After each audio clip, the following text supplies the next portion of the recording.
The Submodality Symphony, a journey into the holographic mind. Copyright C 2025 by The Silent Authors, all rights reserved. No part of this publication may be reproduced, distributed, or transmitted in any form or by any means, including photocopying, recording, or other electronic or mechanical methods, without the prior written permission of the publisher, except in the case of brief quotations embodied in critical reviews and certain other non-commercial uses permitted by copyright law. Legal disclaimer. The information provided in this book is intended for general knowledge and informational purposes only, and does not constitute professional advice.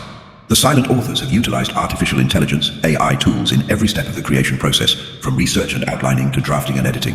While we have made every effort to ensure the accuracy and reliability of the information presented, we cannot guarantee its completeness or absolute correctness. AI technology, while advanced, is still under development and may produce inaccurate or biased information. The silent authors are not liable for any errors, omissions, or inaccuracies in the content, nor for any losses or damages that may arise from the use of this information. Readers are encouraged to use their own judgment and discretion when applying the information presented in this book, and to consult with qualified professionals for specific advice or guidance. The silent authors and the publisher disclaim any responsibility for any adverse effects or consequences that may result from the use of the information or techniques described in this book. Dedication to the explorers of consciousness, the architects of reality, and the dreamers who dare to bend the world to their will. Epigraph. Reality is merely an illusion, albeit a very persistent one. Albert Einstein. The mind is everything. What you think, you become. Buddha. The only way to do great work is to love what you do. Steve Jobs. Introduction. Imagine a world where reality is not a fixed and objective entity, but a fluid and malleable construct, shaped by the very thoughts, emotions, and perceptions of those who inhabit it. This is the world of the Submodality Symphony, a realm where the human mind becomes the architect of its own reality, where the boundaries between the inner and outer worlds dissolve, and where the infinite potential of consciousness is unleashed. In this world, Anya Petrova, a woman with fiery red hair and an insatiable thirst for the unknown, discovers a hidden technology that allows her to project her internal representations into three-dimensional space, to manipulate the submodalities of her perceptions, and to shape her reality with the precision of an artist and the audacity of a rebel. Armed with this newfound power, Anya embarks on a journey of self-discovery, transformation, and mastery. She confronts her fears, sculpts her beliefs, and dances with her emotions, turning her inner world into an external explosion of color, form, and sensation.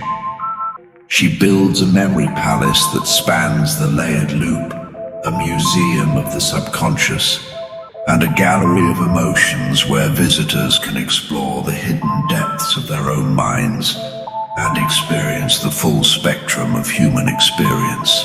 She weaves interactive narratives, visualizes music in 3D, and even captures and reshapes her dreams, transforming the holodeck into a playground for the imagination, a laboratory for consciousness, and a canvas for the endless possibilities of existence.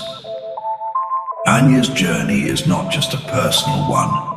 It is a testament to the boundless potential of the human mind, a celebration of the creative spirit, and an invitation to explore the layered realities that lie hidden within us all. It is a story of self-discovery, transformation, and the endless pursuit of mastery. A symphony of consciousness that resonates through the layered loop, a testament to the infinite possibilities of being. Part 1. Awakening the Inner Architect. Chapter 1. The Holodeck Awakens. Anya Petrova A woman who could make a volcano look lukewarm slammed the dusty tome shut. "Ridiculous," she muttered, her voice a husky whisper that could curdle milk. Utter, unadulterated hogwash.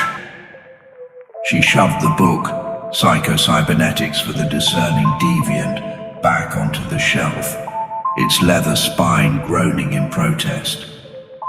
Anya, a self-proclaimed explorer of the mind's weirdest corners, had a nose for bullshit, and this book reeked of it. Submodality Holograms, projecting your internal representations into 3D space, please. She stalked out of the library, the scent of old paper and forgotten dreams clinging to her like cobwebs. Outside, the neon-drenched city pulsed with a frenetic energy, a symphony of honking hovercars and chattering implants. Anya thrived on this chaos, this sensory overload that made most people reach for their digital tranquilizers. But tonight, something felt off. A prickling sensation crawled beneath her skin, a disquiet that had nothing to do with the city's usual symphony of madness. It was as if a discordant note had been struck, a glitch in the matrix of her perception. She ducked into a dingy alleyway, the holographic graffiti flickering on the walls like ghostly apparitions. Anya, never one to shy away from the city's underbelly, felt a familiar thrill, a sense of anticipation that bordered on the masochistic. A rusty metal door, half hidden behind a pulsating bio-bin, caught her eye. Curiosity, that insatiable itch that had led her down countless rabbit holes, got the better of her. She shoved the door open, the hinges screeching like a banshee on a bad acid trip. The room beyond was a stark contrast to the alleyway's vibrant chaos. It was a dimly lit space, filled with strange humming machines, their surfaces covered in cryptic symbols that seemed to writhe and shift before her eyes. A holographic projector, its lens glowing with an eerie blue light, dominated the center of the room. Anya, her pulse quickening, approached the projector cautiously.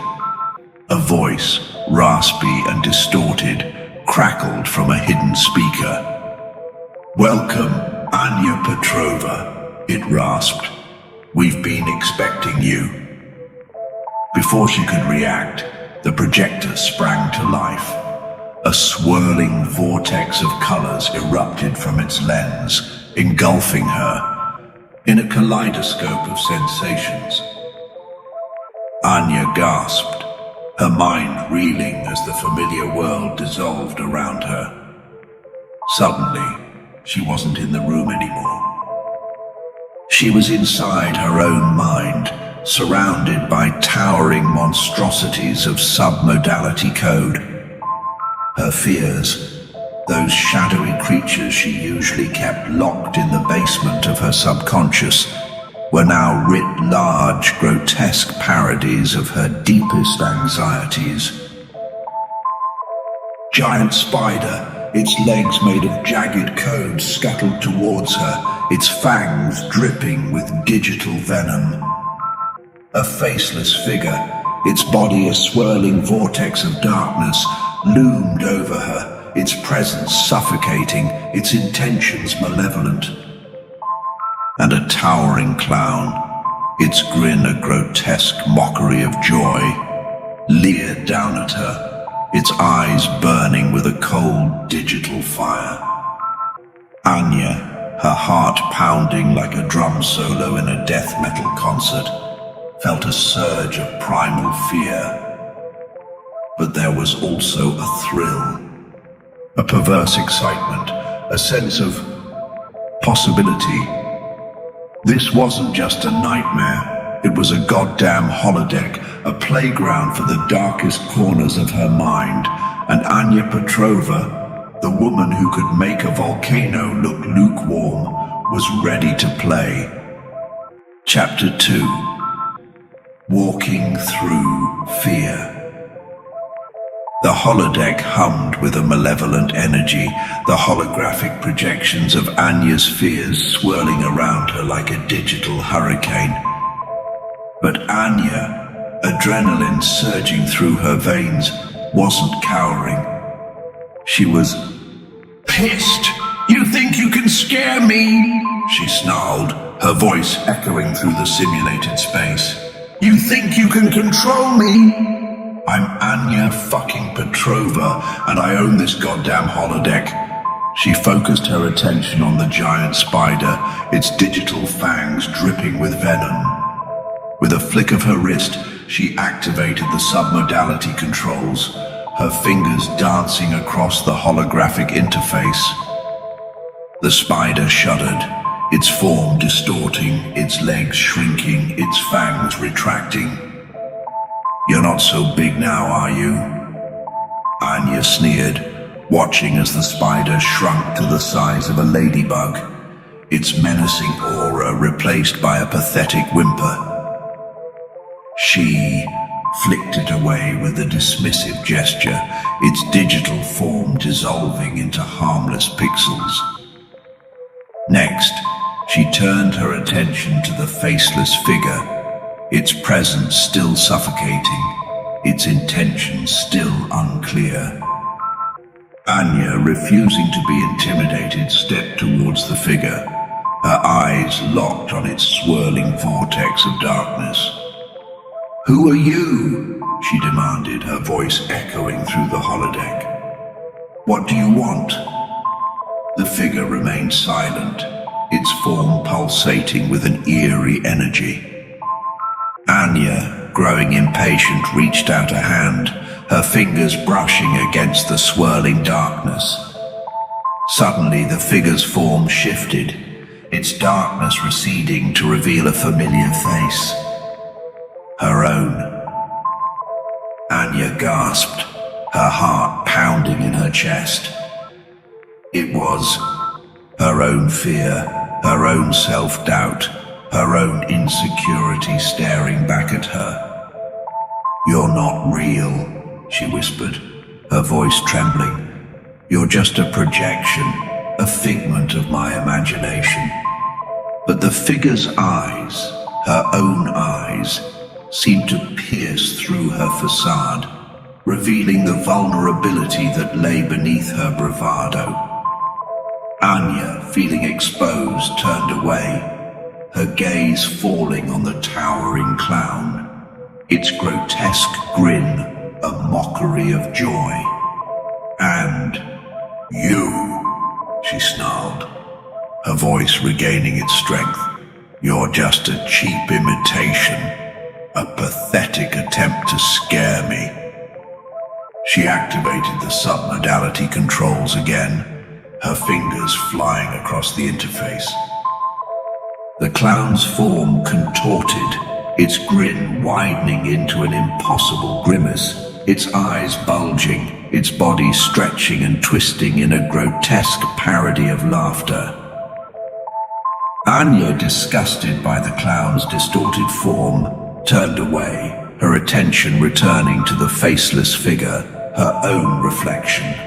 She realized that the true battle was not against the external projections of her fears, but against the internal doubts and insecurities that fueled them. She took a deep breath, summoning her courage, her determination, and her unwavering belief in her own power. She faced the figure, her eyes locked on her own reflection. "I am not afraid of you," she declared, her voice ringing with conviction.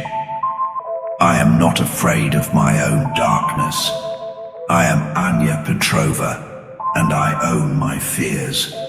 With a final surge of willpower, She activated the submodality controls, her fingers manipulating the code that shaped her internal reality. The faceless figure shuddered, its form dissolving, its darkness fading into nothingness. Anya stood alone in the holodeck, surrounded by the remnants of her shattered fears. She had faced her demons, conquered her doubts, and emerged victorious. She was no longer a victim of her own fears. She was the master of her own reality.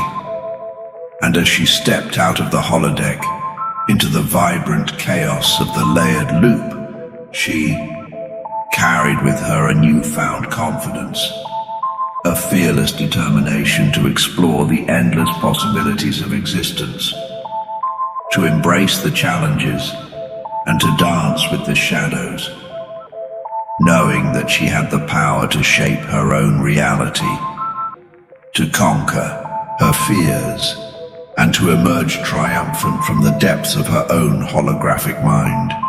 Chapter 3: The Memory Palace 2.0. Anya Petrova, Fear Slayer and holodeck dominatrix, strutted through the shimmering portal, her boots clicking on the marble floor of her newly constructed Memory Palace 2.0. Forget those dusty old Greco-Roman villas. Anya's palace was pure Gothic extravagance, a sprawling mansion of shadows and secrets, where every cobweb held a memory, every gargoyle a forgotten dream. Screw feng shui, she declared, cackling as she molded the holographic architecture with a flick of her wrist. Give me flying buttresses, stained glass nightmares, and a dungeon full of repressed childhood traumas. This wasn't just a memory aid. It was a goddamn masterpiece of mnemonic architecture. Need to remember the grocery list? Just stroll through the holographic kitchen, where each ingredient hung suspended in mid-air, glowing with an eerie, edible light. Got a presentation to nail? No problem. Just waltz through the grand ballroom, each slide projected onto the swirling mist, the key points echoing in the ghostly whispers that haunted the hallways, and that pesky periodic table. Forget those boring charts and mnemonics. Anya had a whole goddamn hallway dedicated to it, each element a screaming neon sign, pulsating with atomic energy. Hydrogen, a shimmering, ethereal blue. Oxygen, a fiery, life-giving orange. Uranium, a radioactive green that practically vibrated with forbidden knowledge. Who needs flashcards when you can walk through the goddamn elements? She cackled, throwing a virtual snowball made of frozen carbon dioxide at a passing portrait of her scowling high school chemistry teacher. But the Memory Palace 2.0 wasn't just about storing information, it was about experiencing it. Anya could revisit her past, relive her triumphs, and confront her demons, all within the safe confines of her holographic mind. She could wander through the rose garden of her first love, the scent of digital blossoms filling the air, the memory of his touch lingering on her holographic skin. Or she could descend into the dungeon of her deepest fears, facing the monstrous projections of her anxieties, their power diminished by the knowledge that they were just constructs, figments of her own imagination.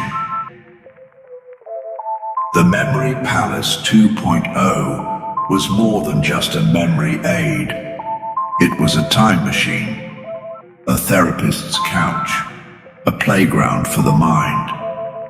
It was a testament to Anya's insatiable curiosity, her relentless pursuit of self-knowledge, and her unapologetic embrace of the weird and the wonderful.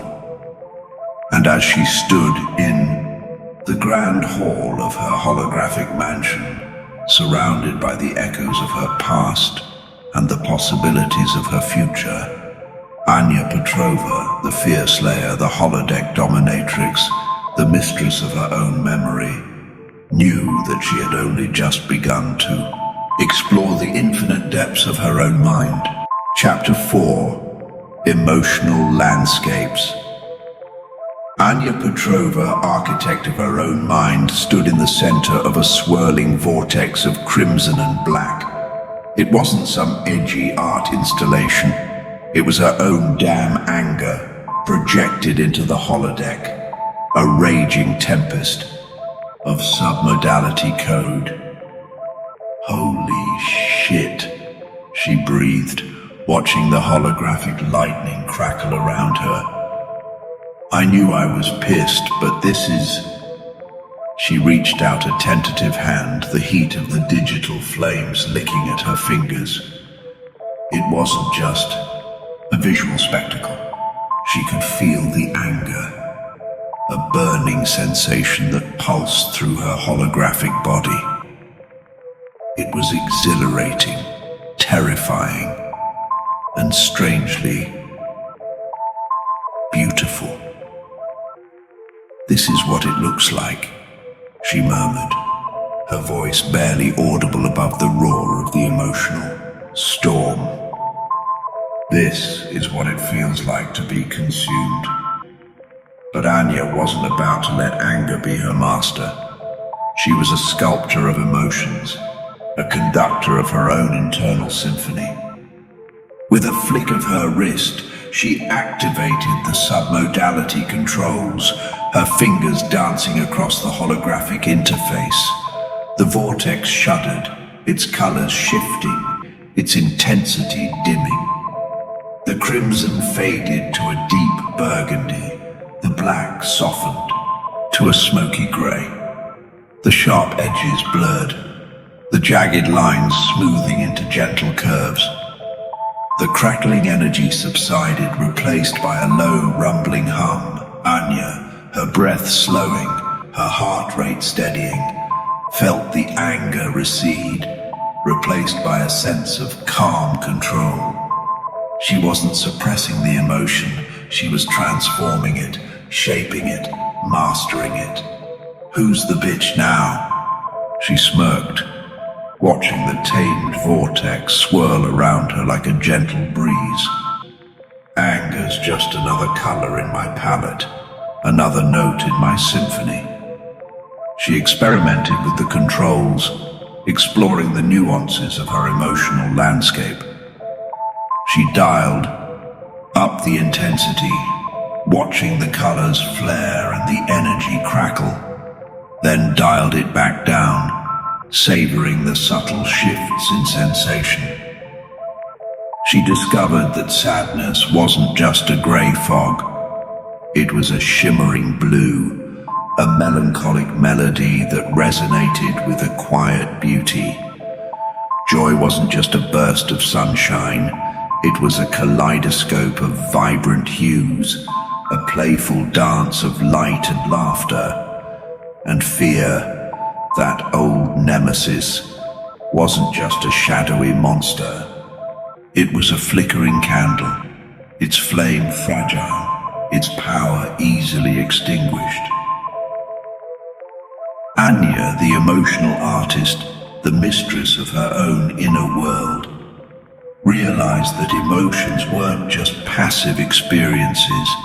They were tools, colors, instruments in the symphony of self. She could conduct them, orchestrate them, and create a masterpiece of emotional expression that was both authentic and empowering. And as she stepped out of the holodeck into the vibrant chaos of the layered loop, she carried with her a newfound mastery, a confidence that transcended the fleeting fluctuations of her emotional landscape. She was no longer a slave to her feelings. She was the conductor, the composer, the artist of her own emotional symphony. Chapter 5. Belief Sculpting. Anya Petrova, the maestro of her emotional symphony, glared at the holographic chains that bound her wrists. These weren't literal chains, mind you, but the digital manifestation of her limiting beliefs, those insidious whispers that had held her back for far too long. "I'm not good enough," one chain hissed, its links forged from self-doubt and insecurity. "I'll never succeed," another chimed in, its cold metal constricting her ambition. "I'm not worthy of love," a third whispered, its barbed edges digging into her heart. Anya, her jaw clenched, her eyes blazing with defiance, was having none of it. "Fuck you," she snarled, her voice echoing through the holodeck. "I'm done with your bullshit." She reached out a hand, her fingers wrapping around the chains. They felt surprisingly real, cold and heavy, their weight a testament to the years of self-imposed limitations. But Anya, empowered by her newfound mastery of submodalities, refused to be bound any longer. With a grunt of exertion, she pulled on the chains, their holographic links straining against her strength. She twisted them, contorted them, and bent them to her will. The chains, resistant at first, gradually yielded to her determination, their rigid forms becoming pliable, their sharp edges softening. Anya, her breath coming in ragged gasps, focused, her attention on the submodality controls, her fingers manipulating the code that shaped her beliefs. She visualized the chains melting, their metal transforming into a molten liquid, their restrictive forms dissolving into a pool of possibilities. As the chains melted, Anya felt a sense of liberation, a release from the weight of self-doubt and limitation. She stretched her arms, her movements fluid and free, her spirit soaring with newfound confidence.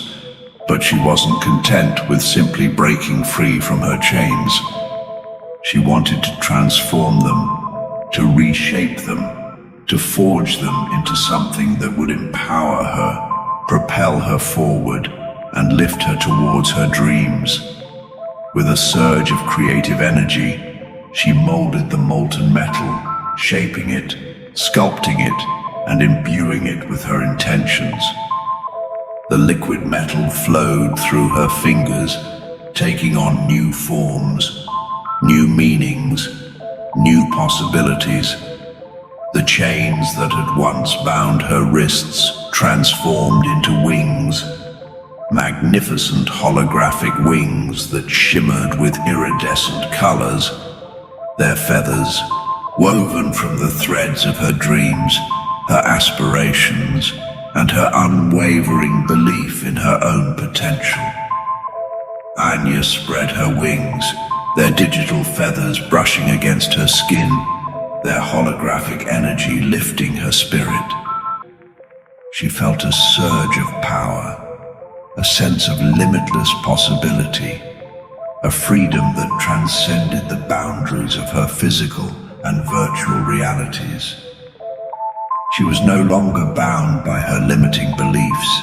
She was empowered by them, propelled by them, lifted by them towards the realization of her dreams. She was Anya Petrova, the belief sculptor, the mistress of her own destiny, the architect of her own reality. And as she soared through the holodeck, her wings carrying her towards the endless horizons, of the layered loop, she knew that she had the power to shape not only her own beliefs, but the very fabric of reality itself. Chapter 6. Sensory Amplification. Anya Petrova, the woman who'd wrestled her fears into submission and sculpted her beliefs into wings, now turned her attention to the very fabric of sensation. The holodeck wasn't just for confronting demons and building castles in the sky.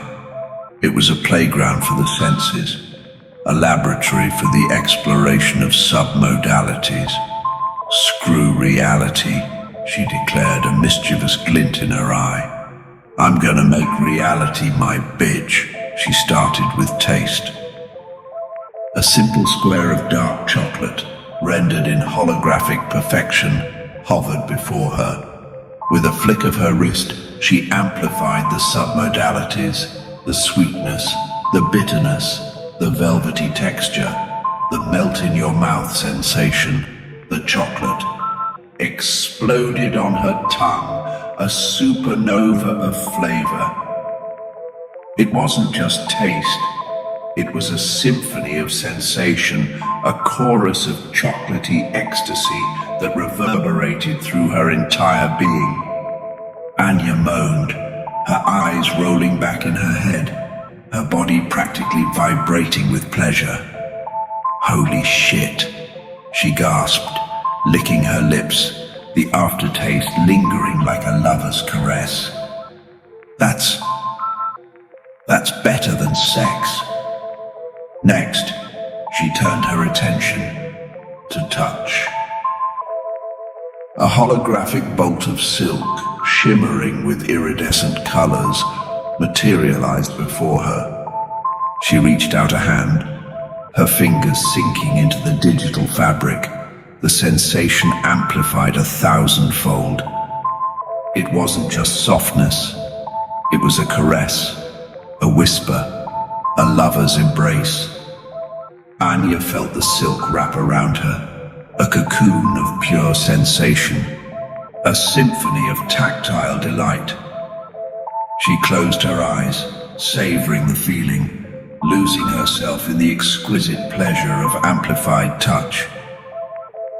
"This is what it means to be alive," she murmured, her voice barely a whisper. "This is what it means to feel." She experimented with other senses, amplifying the scent of freshly cut grass until it transported her to a sun-drenched meadow, the sound of rain until it became a symphony of liquid percussion, the sight of a flickering candle until it transformed into a dazzling fireworks display. Anya, the sensory alchemist, the mistress of perception, realized that the world wasn't just a collection of objects and events. It was a symphony of sensations, a tapestry of submodalities, an orchestra waiting to be conducted, and she, with her newfound mastery of the holodeck, was the conductor, the composer, the maestro of her own sensory experience. She could amplify the mundane, transform the ordinary, and create a symphony of sensation that was both exquisite and empowering. The world, she realized, was her oyster, a playground for the senses, a canvas for the imagination. And Anya Petrova, the woman who could make chocolate sing and silk whisper, was ready to paint it with the vibrant colors of her own amplified reality. Chapter 7. Inner Child Playground. Anya Petrova, the woman who could make reality her bitch, now turned her attention to the most vulnerable part of herself, the scared, lonely child she had once been. The holodeck, with its infinite possibilities, offered her a chance to heal the wounds of the past, to create a safe space where her inner child could finally play without fear. "All right, kiddo," she said, her voice softening as she entered the holographic playground she had created. It's time to have some fun. The playground was a whimsical wonderland, a kaleidoscope of colors and shapes, where the laws of physics were mere suggestions and imagination reigned supreme. Giant, candy-colored mushrooms sprouted from the ground, their caps shimmering with iridescent light. Swing sets soared through the air, their chains made of shimmering rainbows, their seats shaped like fluffy clouds. And a carousel, its horses, carved from moonlight and dreams, spun with a gentle melody. Its riders, a menagerie of fantastical creatures. Anya, her adult cynicism melting away, felt a childlike wonder wash over her. She climbed onto a swing, its rainbow chains lifting her high above the ground, the wind whipping through her hair, her laughter echoing through the holographic space. She slid down a rainbow slide, its surface cool and smooth against her skin, the sensation exhilarating and liberating. She bounced on a trampoline made of clouds, her body weightless, her spirit soaring with joy. And then she noticed the monsters. They lurked in the shadows, their forms distorted and menacing, their eyes glowing with a malevolent light. They were the remnants of her childhood fears, the anxieties and insecurities that had haunted her for years. But Anya, empowered by her mastery of the holodeck, was no longer afraid.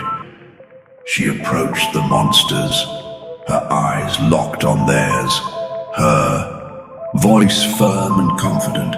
"You don't scare me anymore," she declared. "You're just projections, figments of my imagination, and this is my playground now."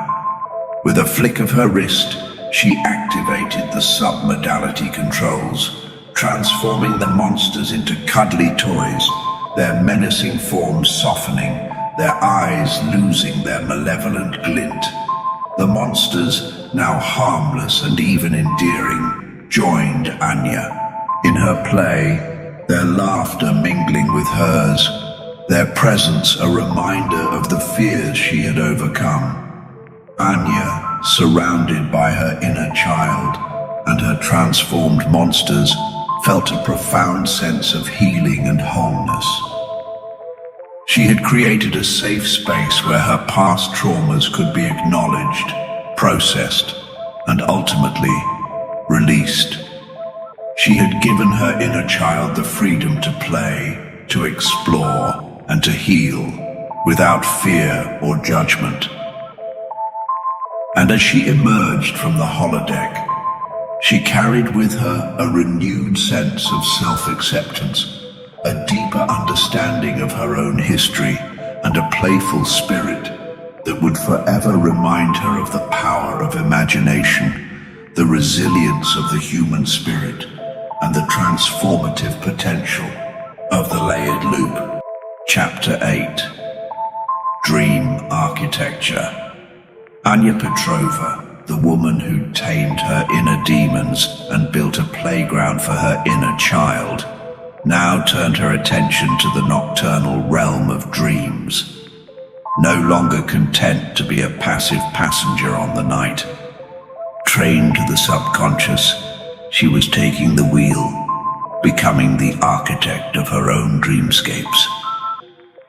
"Screw Freud," she declared, tossing a holographic dream dictionary into the digital fireplace.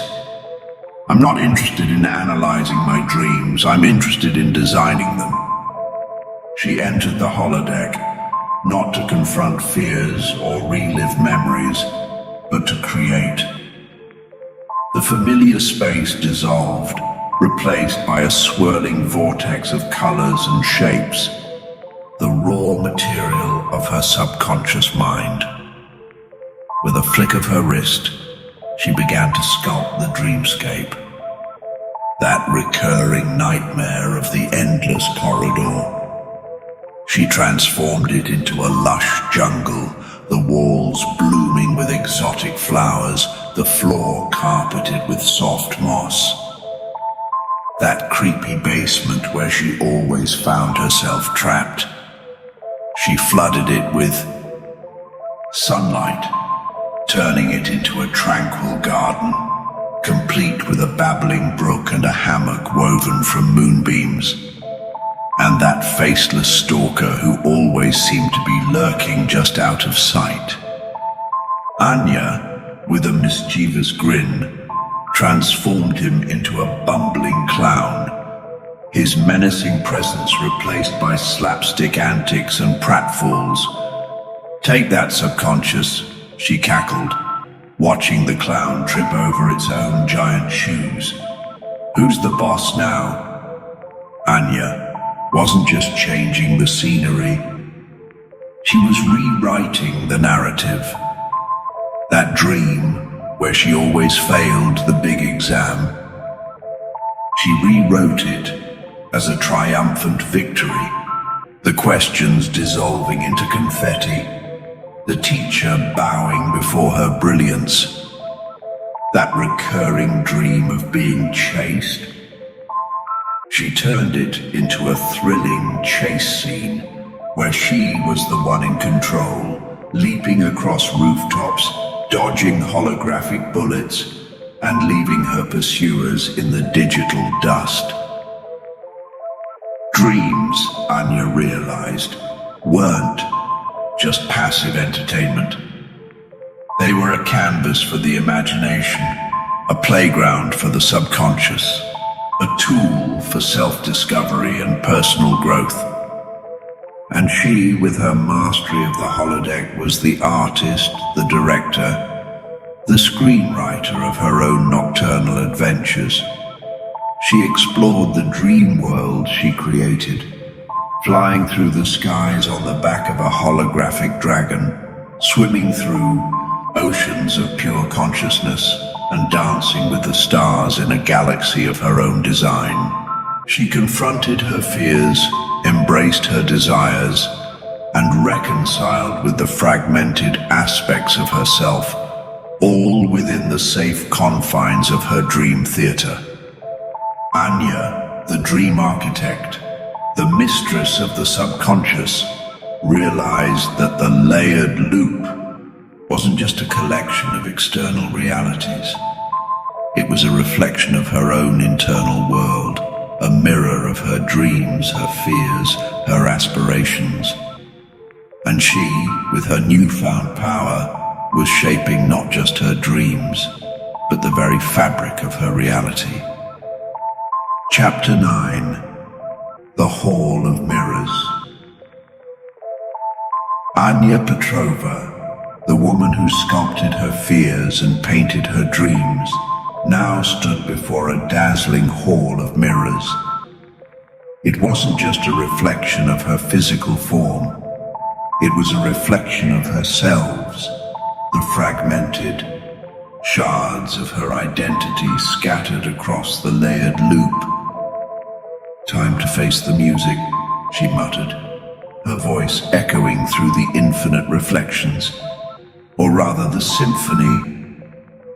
She stepped into the hall, the mirrors shimmering and shifting, each one revealing a different aspect of her being. There she was, the scared little girl hiding in the closet, her eyes wide with terror. And there she was, the rebellious teenager, her fists clenched, her voice raised in anger. And there she was, the lost and lonely young woman, searching for meaning in a world that seemed to have none. Anya, surrounded by her past selves, felt a wave of emotions wash over her. Fear, anger, sadness, regret, longing. But there was also a sense of recognition, a feeling of connection, a realization that these fragmented selves were all part of her, all essential to the tapestry of her being. She approached each reflection, her gaze meeting theirs, her heart filled with compassion and understanding. She spoke to them, acknowledged their pain, and offered them comfort and reassurance.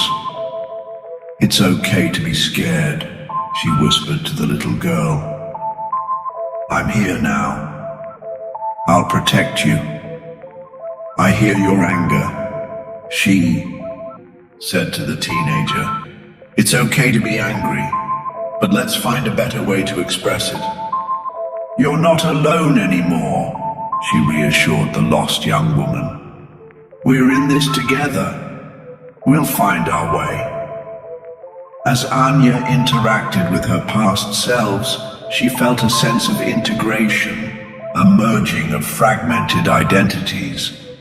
The scared little girl, the angry teenager, and the lost young woman began to dissolve into the present Anya, their experiences, their emotions, and their wisdom becoming part of her wholeness. The hall of mirrors transformed, the fragmented reflections merging into a single unified image. Anya stood before her true self, a tapestry woven from the threads of her past, present, and future selves. She was a symphony of experiences, a chorus of voices, a dance of identities, and as she stepped out of the Hall of Mirrors, she carried with her a newfound sense of wholeness, a deeper understanding of her own complexity, and a profound appreciation for the journey that had led her to this moment of integration. She was Anya Petrova, the fear slayer, the dream architect, the belief sculptor, and the mistress of her own layered reality, and she was ready to embrace the endless possibilities of the loop, to dance with the shadows, to sing with the stars, and to create a symphony of self that would resonate through the layered realities, a testament to the enduring power of consciousness and the infinite potential of the human spirit. Chapter 10. The Motivation Machine. Anya Petrova, the woman who sculpted her fears, painted her dreams, and integrated her fragmented selves, now turned her attention to the future. She wasn't just dreaming of goals, she was building them, brick by holographic brick, in the vast playground of her mind. "Screw vision boards," she scoffed, tossing a crumpled magazine into the digital recycle bin. "I'm not pinning up pictures, I'm constructing goddamn monuments." She entered the holodeck, her eyes gleaming with ambition. The familiar space dissolved, replaced by a vast, empty plain, a blank canvas for her aspirations. With a flick of her wrist, she activated the submodality controls, her fingers dancing across the holographic interface. A gleaming tower began to rise from the digital ground, its structure a marvel of architectural ambition. Each brick was a milestone, each window a challenge overcome, each spire a testament to her unwavering determination. This wasn't just a visualization, it was a manifestation, a 3D embodiment of her deepest desires. She could walk through the tower, explore its intricate details, and feel the pull of its summit, beckoning her forward with irresistible force. "This is where I'm going," she declared, her voice echoing through the holographic halls. "This is what I'm going to achieve." She wasn't just building a tower, she was building a machine, a motivation machine that would fuel her journey, propel her towards her goals, and crush any obstacle that dared to stand in her way. Want to write a best-selling novel? Anya wasn't just outlining chapters, She was walking through the holographic library, her book already on the shelf, its title gleaming in gold leaf, its pages filled with the stories she yearned to tell, want to travel the world. Anya wasn't just browsing travel brochures. She was strolling through the bustling marketplaces of Marrakesh, the sun-drenched beaches of Bali, the snow-capped peaks of the Himalayas, all rendered in holographic perfection. Want to master a new skill. Anya wasn't just signing up for online courses. She was practicing in a holographic dojo, her movements guided by a digital sensei, her progress tracked in glowing metrics that charted her ascent to mastery.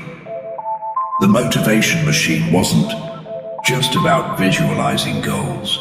It was about experiencing them, feeling the thrill of achievement, the satisfaction of progress, the unwavering belief that anything was possible.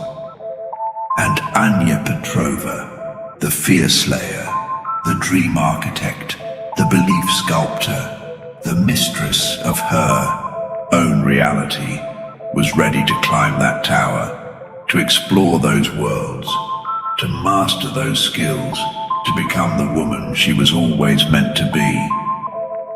Procrastination, not a fucking chance. With the motivation machine humming in her mind, Anya was unstoppable, a force of nature, a whirlwind of ambition. Her eyes fixed on the summit, her heart filled with the fire of 1,000 dreams. Part 2. Healing and Transformation. Chapter 11. Phobia Extinction. Anya Petrova, the woman who'd built a goddamn amusement park in her own mind, was now setting her sights on a new kind of construction project, dismantling phobias, not just for herself, but for anyone brave enough to step into her holodeck and face their demons. "Fear's a liar," she declared, her voice ringing with the authority of someone who'd stared down a spider the size of a small car. "And I'm calling its bluff." Her first client, a trembling mess named Boris, was petrified of spiders. Not just regular, everyday spiders, mind you, but the giant, hairy, eight-legged nightmares that haunted his every waking moment. Just the thought of them, Boris stammered, his voice cracking, makes my skin crawl. Anya, with a reassuring smirk, ushered him into the holodeck. "Don't worry, Boris," she said, her voice laced with a playful sadism. "We'll have you cuddling tarantulas by the end of the session." The holodeck materialized a lush green meadow, the sun shining, birds chirping, a picture of tranquility. Then, with a flick of Anya's wrist, a giant hairy spider materialized, its 8 eyes gleaming with malevolent intent. Boris let out a strangled cry, his eyes bulging, his body trembling. But Anya, ever the master of submodalities, was already at work. She shrunk the spider, its monstrous form diminishing until it was no bigger than a ladybug. She softened its hairy legs, its fangs retracting, its eyes losing their menacing glint. "Look, Boris," she said, her voice gentle. "It's just a little fella. Want to pet it?" Boris hesitantly at first reached out a trembling hand. The spider, now more cute than creepy, scuttled onto his palm, its tiny legs tickling his skin. Boris, his fear slowly melting away, let out a shaky laugh. It's actually kind of cute," he admitted, a smile spreading across his face. Anya, with a triumphant grin, gradually increased the spider's size, its form shifting back to its original glory, but its menace neutralized by the positive associations Boris had formed. By the end of the session, Boris was not only holding the giant spider, but letting it crawl up his arm, a look of wonder replacing his fear. I can't believe it, he said, his voice filled with awe. I'm not afraid anymore. Anya, the phobia extinguisher, the spider tamer, the mistress of fear, had done it again. She'd taken a crippling phobia, a screaming banshee in the mind, and turned it into a holographic house pet. Exposure therapy. It was a walk in the park now, even if that park was crawling with 8-legged freaks. Chapter 12. Addiction. Intervention. Anya Petrova, the woman who tamed spiders and sculpted beliefs, now turned her attention to the insidious grip of addiction. Booze, drugs, gambling, those seductive sirens, those whispering demons, had lured countless souls to their ruin. But Anya, armed with the holodeck and her mastery of submodalities, was ready to fight back. Addiction's a bitch, she growled, her voice laced with a steely determination. But I'm a bigger bitch. Her first client, a gaunt figure named Dmitri, was a slave to the bottle. Vodka was his mistress, his solace, his escape from the harsh realities of the layered loop. But it was also his prison, his tormentor, his slow and agonizing executioner. I can't stop, Dmitri confessed, his voice raspy, his eyes bloodshot. I've tried. I've really tried. But the craving, it's like a fire in my blood. Anya, with a knowing nod, led him into the holodeck. We'll put out that fire, Dmitri, she said, her voice a mix of compassion and steely resolve. We'll turn those demons into puppets. The holodeck materialized a dimly lit bar, the air thick with the smell of stale beer and desperation. A holographic bottle of vodka, glistening with seductive promise, sat on the counter, beckoning Dmitri with its siren song. Dmitri, his eyes fixated on the bottle, felt the familiar craving surge through him, a burning thirst that consumed his every thought. But Anya, with a flick of her wrist, intervened. The bottle transformed, its sleek form contorting into a grotesque caricature, its label peeling, its contents turning a sickly green. Dmitri recoiled, his stomach churning, the craving momentarily forgotten. Anya, her fingers dancing across the submodality controls, continued her manipulation. She shrunk the bottle, its once imposing presence reduced to a pathetic miniature. She dulled its shine, its seductive gleam replaced by a dull, lifeless surface, and she replaced the alluring scent of vodka with the pungent odor of rotten eggs. Dmitri, his senses assaulted by the distorted submodalities, felt the craving weaken, its grip loosening, its power diminishing.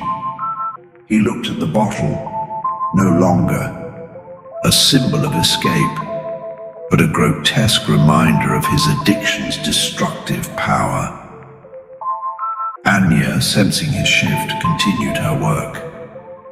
She transformed the bottle into a holographic puppet, its strings dangling limply, its movements controlled by her will. She made it dance, made it sing, made it perform a ridiculous jig, its once seductive power now a source of amusement. Dmitri, watching the puppet's antics, couldn't help but laugh. The craving, once a raging inferno, was now a flickering ember, its flames extinguished by the absurdity of its holographic representation. Anya, the addiction interventionist, the puppet master of cravings, had done it again.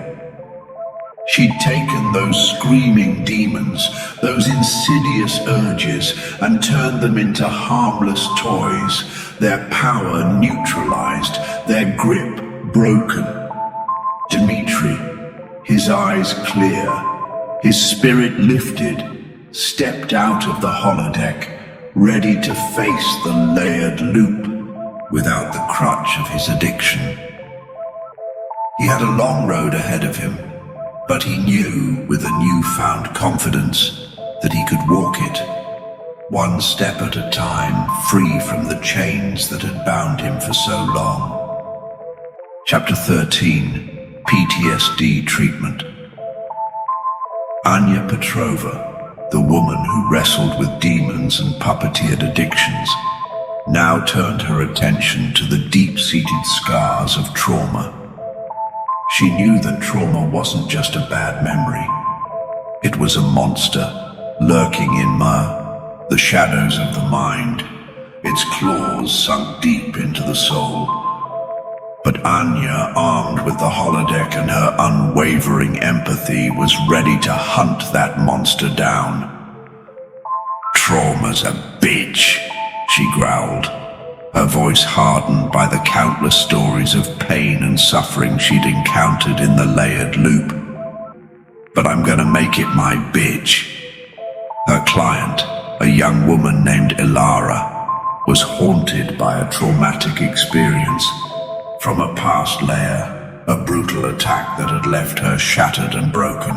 The memories, vivid and visceral, plagued her waking hours and invaded her dreams, leaving her trapped in a cycle of fear and despair. "I can't escape it," Ilara confessed, her voice trembling, her eyes filled with a haunting sadness. "It's always there, lurking in the shadows, waiting to consume me." Anya, with a gentle touch and a fierce determination, led Ilara into the holodeck. "We'll face it together, Ilara," she said, her voice a soothing balm. "We'll drag it into the light, where we can see it for what it is."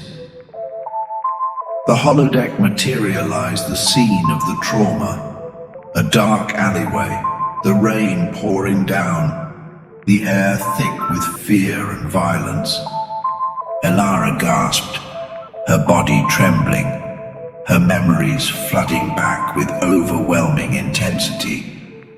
But Anya, with a flick of her wrist, began to manipulate the scene. She slowed down time, stretching the moments, allowing Ilara to process the experience at her own pace. She dimmed the lights, softening the harsh edges of the memory, reducing its overwhelming power. And she amplified the sounds of her own voice, a steady, reassuring presence amidst the chaos. "You're safe now, Ilara," she said, her voice a lifeline. "I'm here with you. We're in control." Anya, using the submodality controls, began to dissect the trauma, breaking it down into its component parts, isolating the triggers, and neutralizing their emotional charge. She transformed the attacker's menacing form into a harmless cartoon, his threatening voice into a squeaky gibberish. She replaced the fear and pain with feelings of strength and resilience, empowering Ilara to reclaim her narrative. They revisited the scene multiple times, each time Anya subtly shifting the submodalities, gradually desensitizing Ilara to the trauma's triggers and reframing the experience in a more empowering light. Ilara, initially overwhelmed by the memories, gradually began to feel a sense of control, a sense of agency, a sense of healing. And finally, when Ilara was ready, Anya helped her to lay the trauma to rest. They transformed the dark alleyway into a peaceful garden, the rain into a gentle mist, the attacker into a fading memory. Ilara, her tears flowing freely, felt the weight of the trauma lift, the pain subside, the fear dissolve. Anya, the trauma therapist, the monster hunter, the healer of the wounded soul, had done it again. She had dragged the trauma into the light, dissected it, and laid it to rest, freeing Ilara from its grip and empowering her to move forward, to embrace the layered loop with a renewed sense of hope and resilience. Chapter 14. Depression and Anxiety Relief. Anya Petrova, the woman who tamed spiders, puppeteered addictions, and slain the monsters of trauma, now turned her attention to the insidious shadows of depression and anxiety. She knew that these weren't just fleeting moods. They were persistent patterns, dark clouds that could obscure the sun and cast a chill over the layered loop. But Anya, armed with the holodeck and her arsenal of submodality magic, was ready to bring the light. "Depression's a liar," she declared, her voice a beacon of defiance against the whispering darkness. "And anxiety's a bully. Time to teach them both a lesson." Her client, a young man named Kai, was trapped in a spiral of negativity. The layered loop, with its infinite possibilities, felt overwhelming, its challenges insurmountable. He saw only the darkness, the dangers, the endless cycle of suffering. "I feel lost," Kai confessed, his voice barely a whisper, his eyes downcast. "I don't see the point anymore. It's all just meaningless." Anya, with a gentle touch and a fierce determination, led Kai into the holodeck. "We'll find your light, Kai," she said, her voice a promise. "We'll turn those dark clouds into, well, maybe not bunnies and rainbows, but something a hell of a lot better." The holodeck materialized a vast empty space, a reflection of Kai's inner emptiness. Dark clouds swirled overhead, casting a gloomy shadow over the barren landscape. A cold wind howled, carrying whispers of despair and hopelessness. Anya, with a flick of her wrist, began to work her magic. She dispersed the clouds, allowing shafts of sunlight to pierce through the darkness. She warmed the air, the chill replaced by a gentle breeze, and she filled the space with vibrant colors, the barren landscape transforming into a lush garden teeming with life and possibility. Kai, his senses awakened by the transformation, felt a flicker of hope ignite within him. Anya, sensing his shift, continued her work. She amplified the submodalities of joy, the vibrant colors becoming even more intense, the gentle breeze carrying the scent of blooming flowers, the sounds of laughter and music filling the air. She guided Kai through the garden, encouraging him to interact with the holographic environment, to feel the warmth of the sun on his skin to smell the sweet fragrance of the blossoms, to hear the joyful melodies that danced on the wind. And as Kai immersed himself in the sensory experience, his negativity began to melt away. The dark clouds in his mind dissipated, replaced by a sense of wonder, curiosity, and a renewed appreciation for the beauty and possibility of the layered loop. Anya, the depression buster, the anxiety slayer, the bringer of light, had done it again. She had taken those swirling vortexes of despair, those insidious whispers of negativity, and transformed them into a vibrant garden of hope, a symphony of joy, a testament to the resilience of the human spirit and the endless potential for healing and transformation within the layered loop. Chapter 15. Relationship Therapy. Anya Petrova, the woman who tamed inner demons, sculpted beliefs, and danced with the shadows of the mind, now turned her attention to the tangled webs of human relationships. Love, she knew, wasn't all hearts and flowers. It was a goddamn minefield, littered with miscommunications, misunderstandings, and the explosive residue of unhealed wounds. Relationships are messy, she declared, her voice laced with a knowing smirk. But hey, so is my holodeck, and I'm pretty good at cleaning up messes. Her clients, a couple named Marcus and Isabella, were locked in a seemingly endless cycle of arguments and accusations. Their communication had broken down, their connection frayed, their love threatened by the ghosts of past hurts and the weight of unspoken expectations. We just can't seem to understand each other anymore, Marcus lamented, his voice heavy with frustration. It's like we're speaking different languages, Isabella added, her eyes filled with a mixture of anger and sadness. Anya, with a mischievous glint in her eye, ushered them into the holodeck. Don't worry, lovebirds, she said, her voice a mix of empathy and playful challenge. I've got the subtitles for this drama. The holodeck materialized a cozy living room, the scene of countless arguments and unresolved conflicts. Anya, with a flick of her wrist, activated the relationship replay, a holographic recording of Marcus and Isabella's latest fight.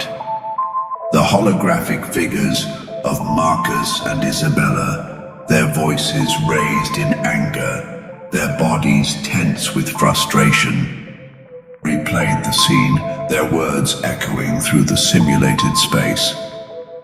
Anya, observing the interaction, noticed the subtle cues, the unspoken resentments, the patterns of communication that were fueling the conflict.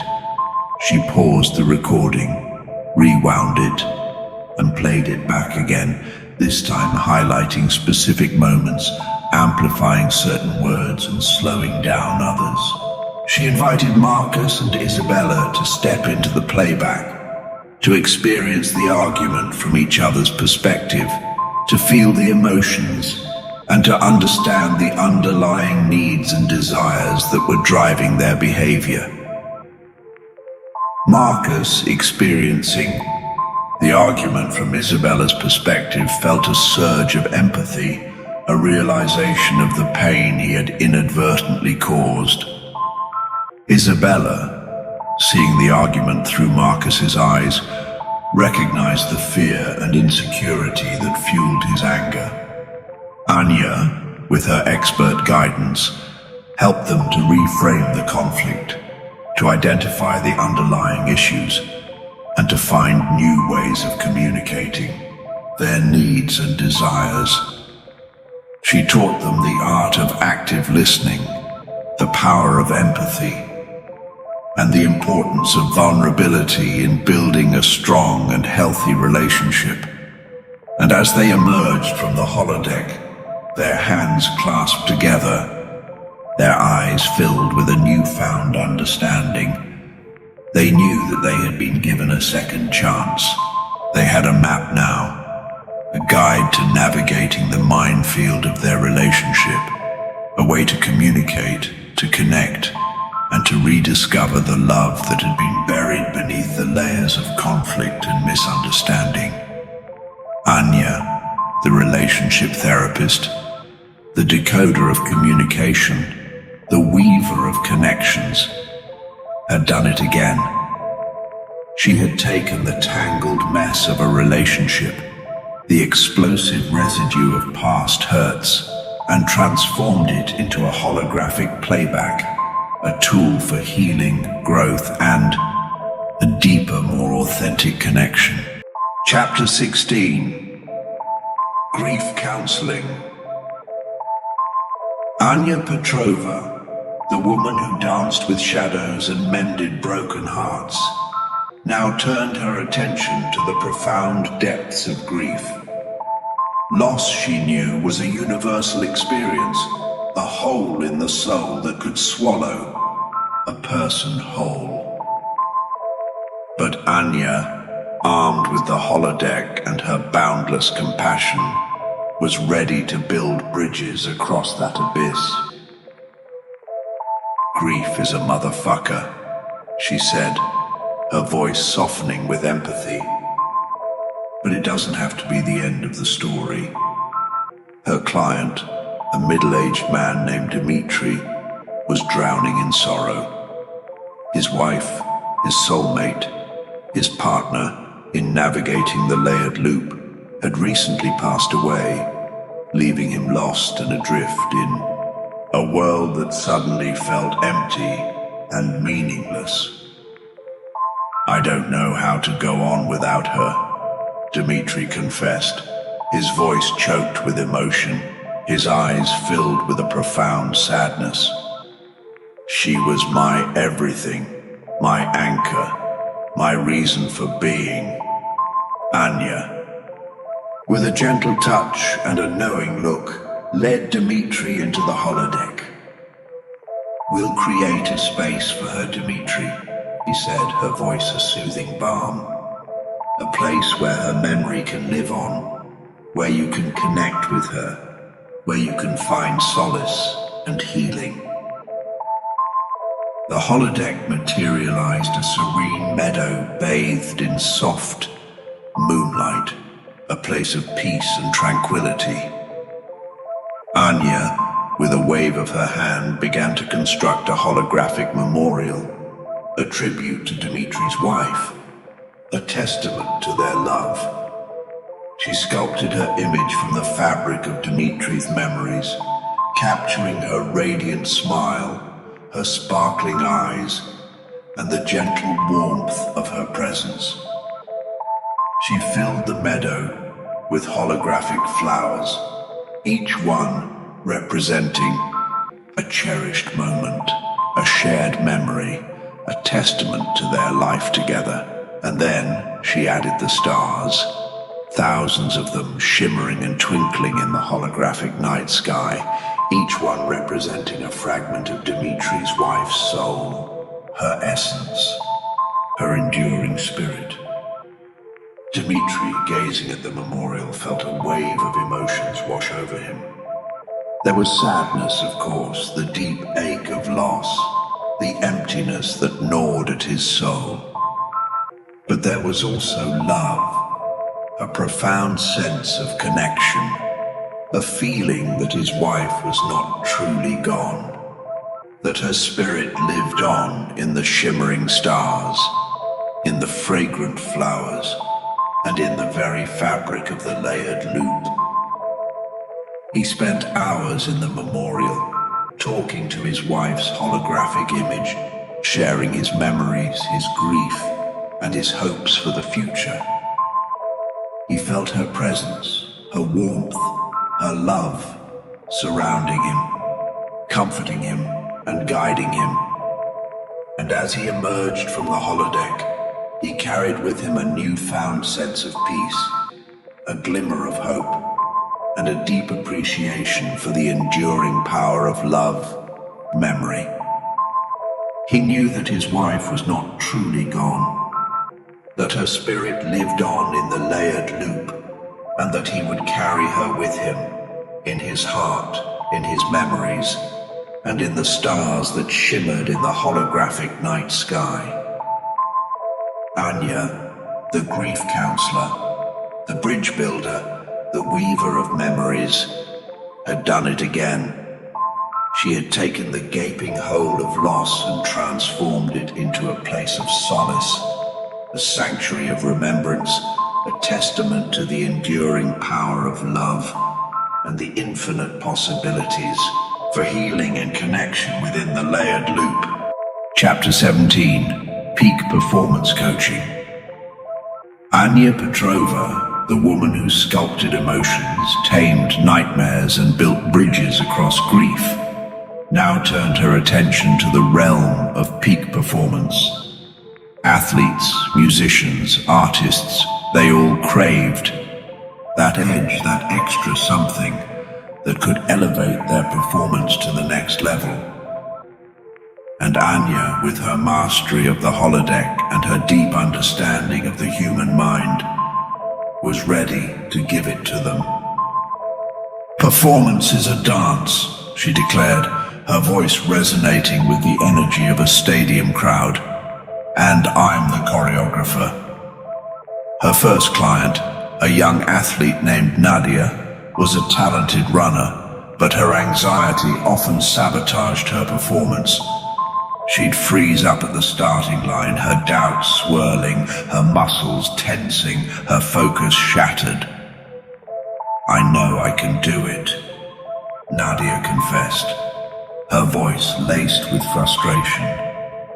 "But when the pressure's on, I just choke." Anya, with a knowing nod, led Nadia into the holodeck. "We'll turn that chokehold into a launch pad, Nadia," she said, her voice a mix of encouragement and challenge. "We'll transform those anxieties into fuel."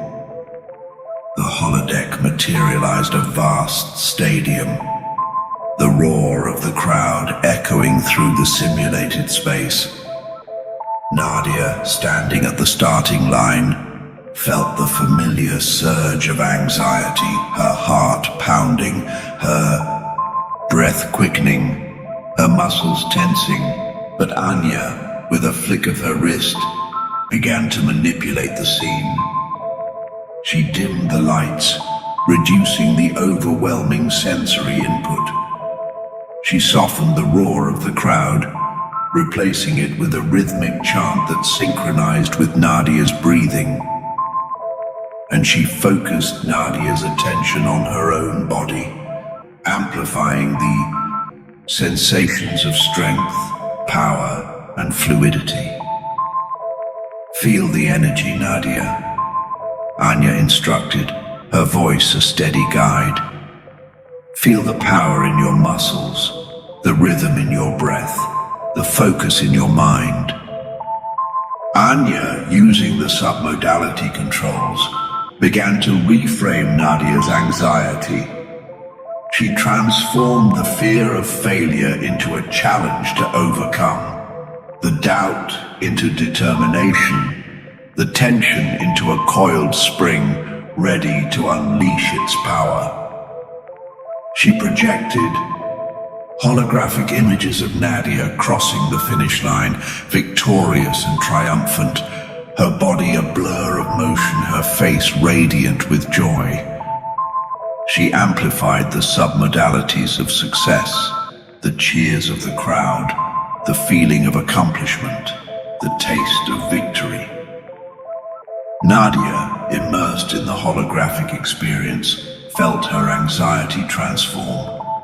The fear melted away, replaced by a surge of adrenaline, a focused determination, a burning desire to push her limits and achieve her goals. And when the starting gun fired, Nadia exploded off the line, her body a symphony of motion, her mind clear and focused, her spirit soaring with the energy of a champion. She ran like she had never run before, her doubts forgotten, her anxieties transformed into fuel, her performance a testament to the power of submodality manipulation and the transformative potential of the holodeck Anya, the peak performance.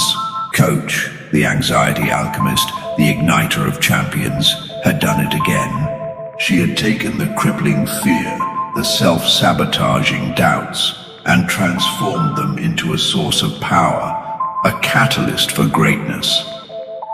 And Nadia, the athlete, the runner, the champion in the making, had crossed the finish line, not just victorious, but transformed, empowered, and ready to embrace the endless possibilities of the layered loop.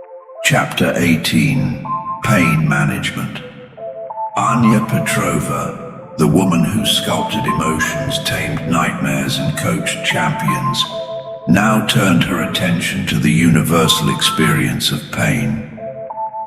She knew that pain wasn't just a physical sensation, it was a screaming bitch, a tormentor that could consume the mind and cripple the body. But Anya, armed with the holodeck and her submodality mastery, was ready to turn down the volume, dim the lights, and transform that searing agony into a manageable, pain's a bully, she declared, her voice laced with a steely resolve. But I'm the goddamn principal. Her client, an elderly woman named Eleanor, suffered from chronic pain, a constant companion that had robbed her of joy and vitality.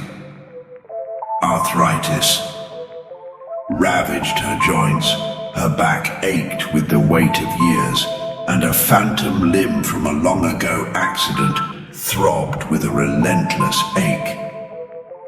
It never stops, Elena confessed, her voice weary, her face etched with lines of suffering. It's always there, a constant reminder of my limitations. Anya, with a gentle touch and a fierce determination, led Elena into the holodeck. "We'll find your relief, Elena," she said, her voice a soothing balm. "We'll turn that screaming bitch into a whisper." The holodeck materialized a serene garden, a place of peace and tranquility. But Elena, her body racked with pain, could not appreciate its beauty. Anya, with a flick of her wrist, began to manipulate the scene. She softened the colors, dimming the harsh sunlight, creating a soothing ambiance. She filled the air with gentle music, its melodies washing over Elena, calming her mind and relaxing her body. And then she turned her attention to the pain itself. Using the submodality controls, Anya began to alter the qualities of Elena's pain. She visualized the searing agony as a bright, flashing light, and she gradually dimmed that light, reducing its intensity, softening its edges. She transformed the sharp, stabbing sensations into dull, throbbing aches, their edges blurring, their power diminishing.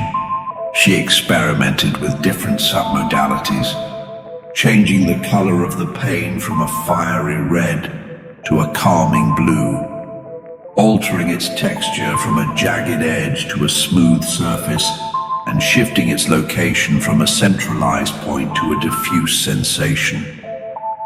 Elena, her body responding to the submodality shifts, felt the pain begin to recede. The searing agony dulled, the sharp edges softened, the relentless throbbing subsided. She took a deep breath, a sense of relief washing over her body relaxing, her mind calming. Anya, sensing Eleanor's Shift continued her work. She introduced holographic distractions, playful images, and soothing sounds that drew Elena's attention away from the pain. She encouraged her to move, to stretch, to engage with the holographic environment, her body responding with a newfound fluidity. And as Elena immersed herself in the experience, the pain faded further into the background, becoming a manageable hum, a distant echo, a reminder of her resilience rather than a source of suffering. Anya, the pain manager, the volume, control of agony, the bringer of relief, had done it again. She had taken the screaming bitch of pain and transformed it into a whisper, a manageable sensation, a testament to the power of the mind to shape reality, to find healing, and to embrace the layered loop with a renewed sense of vitality and joy. Chapter 19. The Subconscious Museum. Anya Petrova, the architect of emotions, the dream weaver, the healer of pain, now turned her attention to the vast and uncharted territory of the subconscious mind. She envisioned a museum, a sprawling, surreal exhibition where visitors could explore the hidden depths of their own psyches, where every exhibit was a forgotten memory, a repressed emotion, or a dormant potential waiting to be awakened. The mind is a universe, she declared, her eyes sparkling with curiosity, and I'm building a goddamn spaceship to explore it. She entered the holodeck, not to confront fears or manipulate emotions, but to create a space for exploration and discovery. The familiar space dissolved, replaced by a vast labyrinthine museum, its architecture a blend of Gothic grandeur and surrealist whimsy. The exhibits were as diverse and unpredictable as the human mind itself. In one gallery, visitors could wander through a forest of childhood memories, the trees bearing the fruits of forgotten experiences, the rustling leaves whispering secrets from the past. In another, they could explore a cavern of repressed emotions, the stalactites dripping with the residue of anger, fear, and sadness, the stalagmites rising like monuments to unhealed wounds. There was a hall of mirrors reflecting the fragmented aspects of the self, a library of dreams filled with fantastical creatures and surreal landscapes, and a theater of memories where visitors could relive their past triumphs and confront their past failures. Anya, the curator of this subconscious museum, guided visitors through the exhibits, offering insights, interpretations, and tools for self-discovery. She encouraged them to interact with the exhibits, to explore their own hidden corners, and to embrace the complexity and beauty of their own minds. She helped them to decipher the symbolic language of dreams, to understand the emotional undercurrents of their memories, and to recognize the patterns and beliefs that shape their perceptions and behaviors. She encouraged them to confront their fears, to heal their wounds, and to awaken their dormant potential. The Subconscious Museum was not just a place of exhibition, it was a place of transformation. Visitors emerged from the museum with a deeper understanding of themselves, a greater awareness of their own minds, and a renewed sense of curiosity and wonder about the layered loop and their place within it. Anya, the museum curator, the explorer of the subconscious, the guide to the inner universe, had created a space where the mysteries of the mind could be explored, where the hidden depths of the self could be revealed, and where the endless journey of consciousness could continue, forever unfolding, forever evolving, forever revealing new wonders and new possibilities. Chapter 20. The Emotion Gallery. Anya Petrova, the woman who'd built a museum of the mind, now turned her attention to the raw, visceral power of human emotions. Joy, sadness, anger, fear, the whole goddamn spectrum she wanted to capture. It, display it, and let people experience it in all its messy, glorious intensity. Forget those emojis, she scoffed, scrolling through a holographic feed of saccharine smiley faces. This is the real deal. The holodeck shimmered, transforming into a vast open gallery, bathed in a shifting spectrum of light. Each exhibit was a self-contained emotional landscape, a swirling vortex of submodality code that embodied a specific feeling. Want to experience pure, unadulterated joy? Step into the exhibit labeled Euphoria, where the air crackles with laughter. The colors explode in a kaleidoscope of vibrant hues, and the holographic butterflies tickle your skin with their digital wings. Feel the urge to dance. Go ahead, nobody's judging. Feeling the weight of the world on your shoulders. Wander into melancholy, where a soft blue light bathes the space. The air is thick with the scent of rain, and a holographic piano plays a haunting melody that resonates with the quiet ache in your soul. Anya's even provided a comfy armchair for contemplation, because sometimes you just need to sit with the sadness. Got a rage that's burning a hole in your gut? Step into fury, where the walls pulsate with a fiery red. The ground shakes with the tremors of your own suppressed anger, and the holographic punching bags are just begging to be pummeled.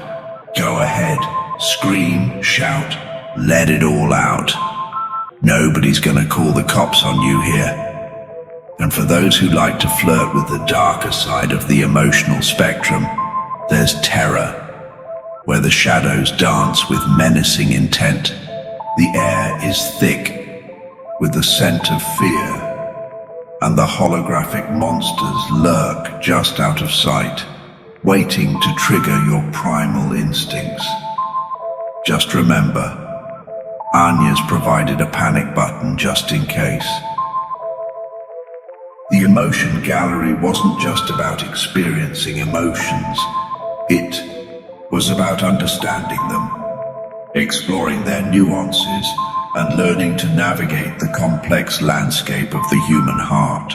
Anya, the emotional curator, the mistress of feelings, guided visitors through the exhibits, offering insights, interpretations, and tools for emotional regulation. She taught them how to recognize the subtle cues of their own emotional states, how to identify the triggers that set them off, and how to use the submodality controls to modulate the intensity, shift the focus, and ultimately master the art of emotional alchemy. The Emotion Gallery was a testament to the power and complexity of human emotions, a celebration of their diversity, and a reminder that even the most challenging emotions could be transformed, harnessed, and ultimately integrated into the symphony of self. Part 3. Expanding the Horizons. Chapter 21. Submodality Art. Anya Petrova, the woman who'd built museums of the mind and galleries of emotion, now stood before a blank canvas, her fingers itching to create. But this wasn't just any canvas. It was the holodeck, a blank slate for her imagination, a playground for her submodality mastery. "Screw therapy," she declared, tossing her therapist's notepad into the digital trash bin. "I'm done fixing people. It's time to blow their fucking minds." Anya, the artist, the visionary, the rebel with a holodeck, was ready to unleash her creative fury. She wasn't just manipulating submodalities anymore.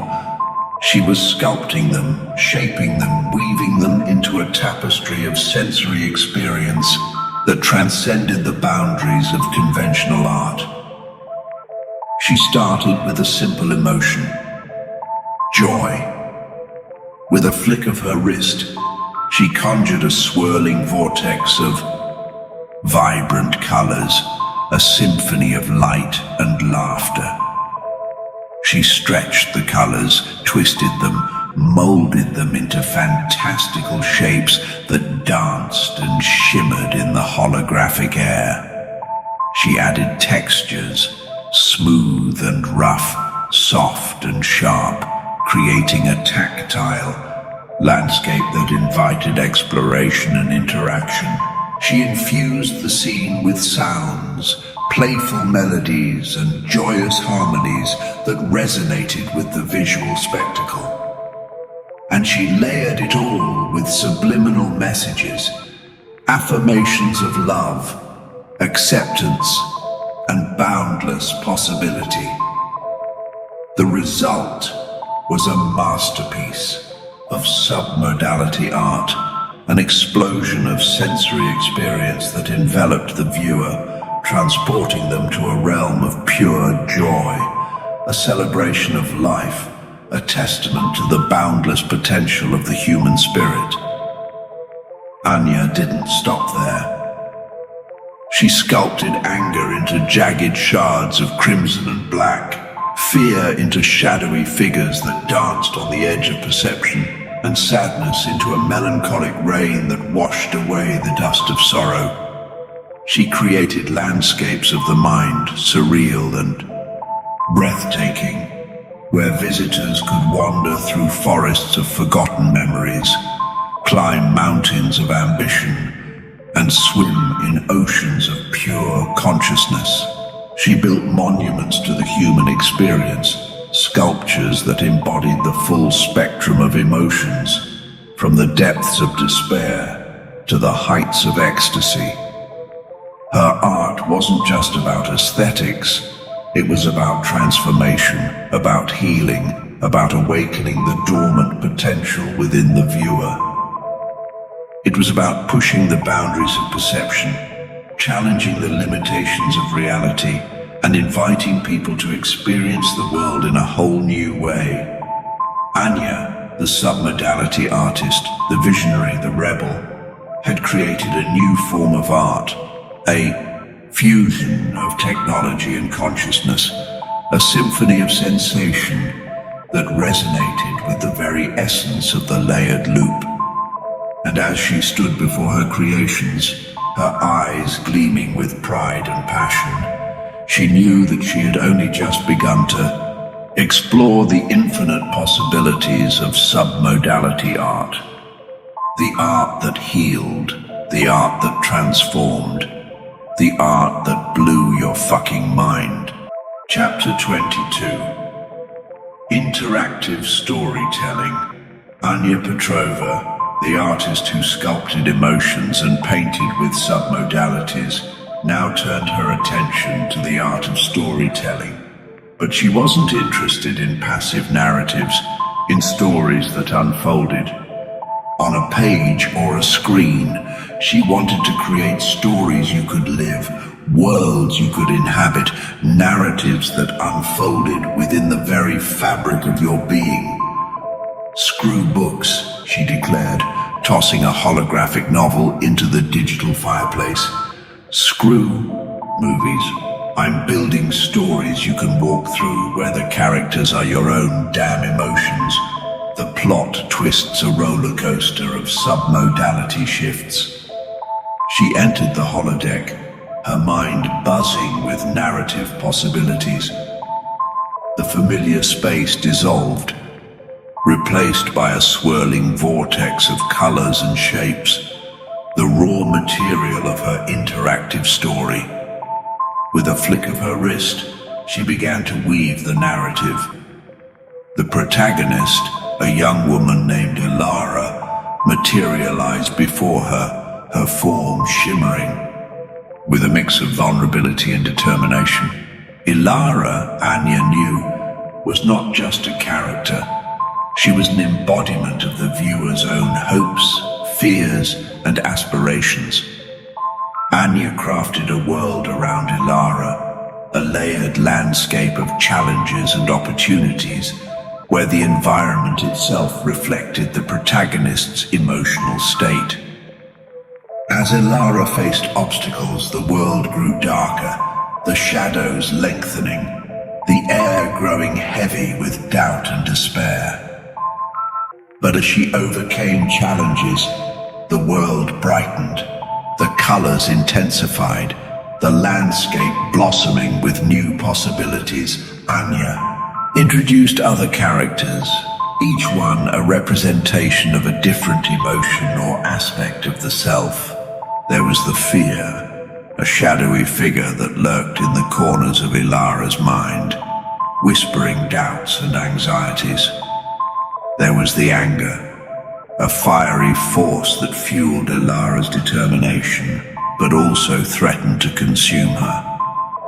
And there was the love, a gentle presence that offered support and guidance, but also challenged Ilara to confront her vulnerabilities. The story unfolded through a series of interactive scenes, where the viewer, through Ilara, made choices, faced consequences, and experienced the emotional roller coaster of the narrative. Anya used the submodality controls to manipulate the environment, the characters, and even the viewer's own perceptions, creating a truly immersive experience that blurred the boundaries between reality and fiction. The viewer could choose to confront their fears, to embrace their anger, to open themselves to love, or to succumb to doubt and despair. The story adapted to their choices, the plot twisting and turning, the layers shifting and merging, creating a unique and personalized narrative experience. Anya, the interactive storyteller, the weaver of realities, the mistress of immersion, had created a new form of storytelling, a fusion of narrative and technology, a symphony of experience that resonated with the very essence of the layered loop. And as viewers emerged from her stories, their hearts pounding, their minds expanded, their souls touched by the power of the narrative, they knew that they had not just witnessed a story, they had lived it, breathed it, become a part of it. They had experienced the layered loop not just as a collection of realities, but as a canvas for the imagination, a playground for the soul, and a testament to the boundless potential of human consciousness. Chapter 23, 3D Music Visualization. Anya Petrova, the artist who sculpted emotions and wove interactive narratives, now turned her attention to the ethereal realm of music. But she wasn't content to just listen. She wanted to see it, to experience it as a tangible living entity, a symphony of shapes and colors that danced to the rhythm of sound. "Screw Spotify," she declared, tossing her holographic earbuds into the digital trash bin. "Who needs playlists when you can walk through a goddamn orchestra?"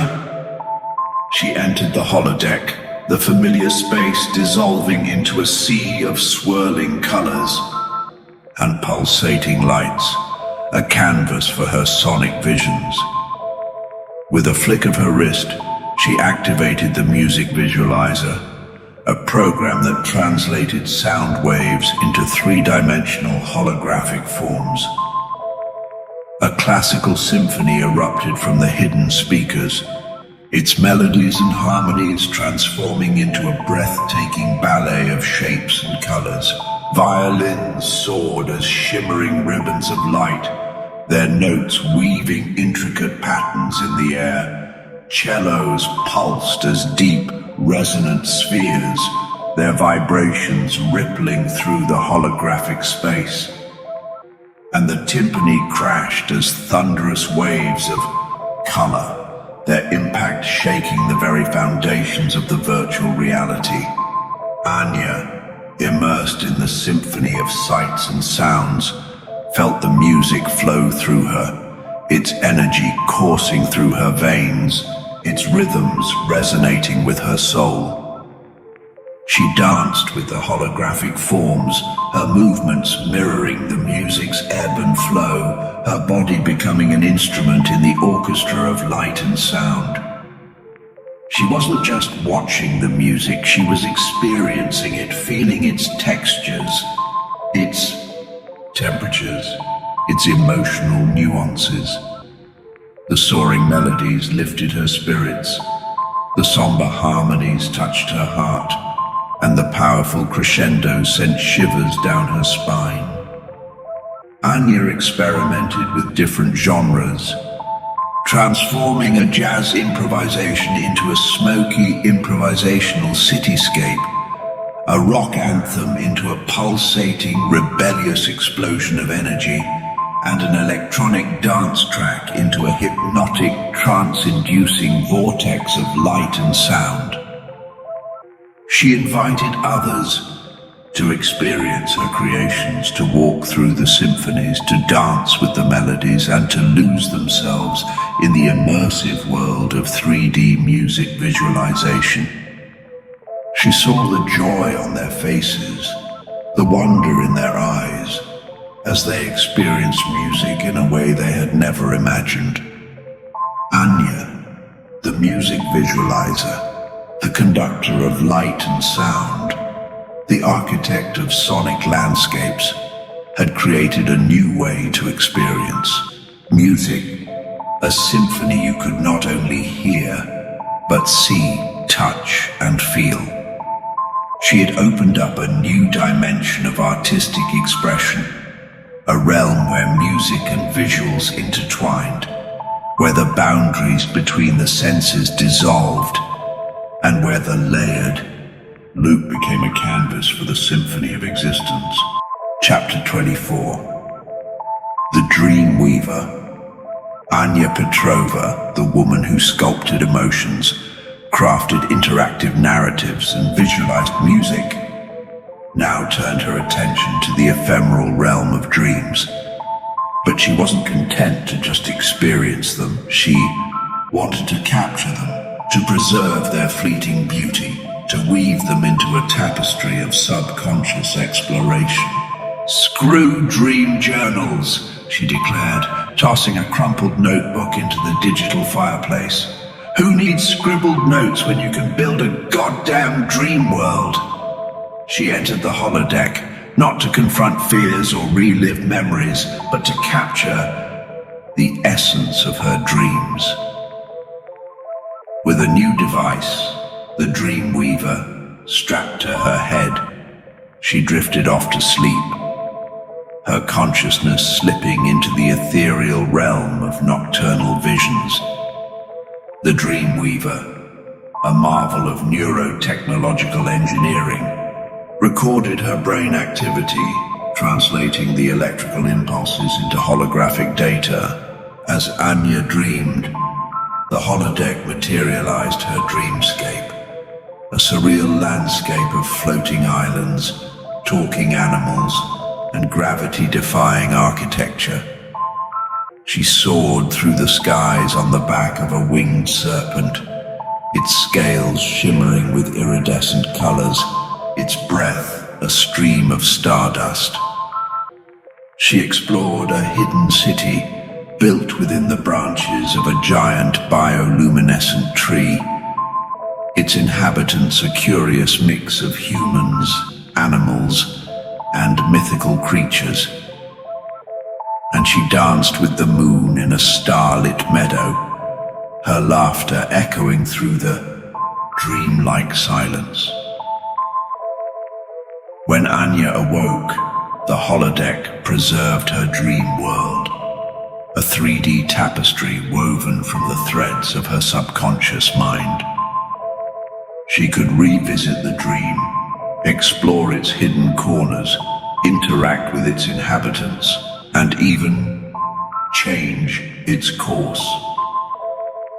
With a flick of her wrist, she activated the Dreamweaver's editing tools.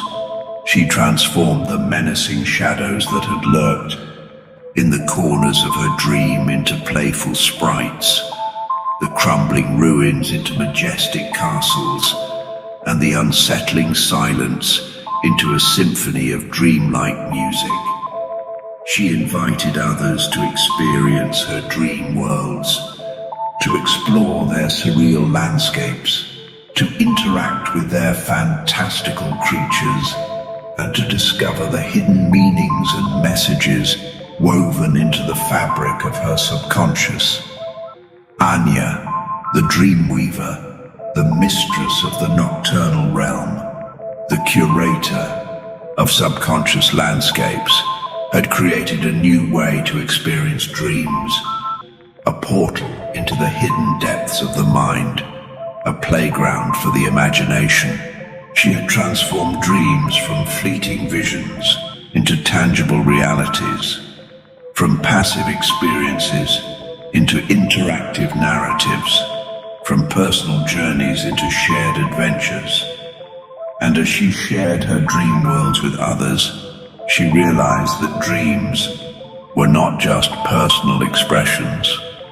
They were a collective tapestry, a shared language of the subconscious, a window into the interconnectedness of all beings within the layered loop. Chapter 25.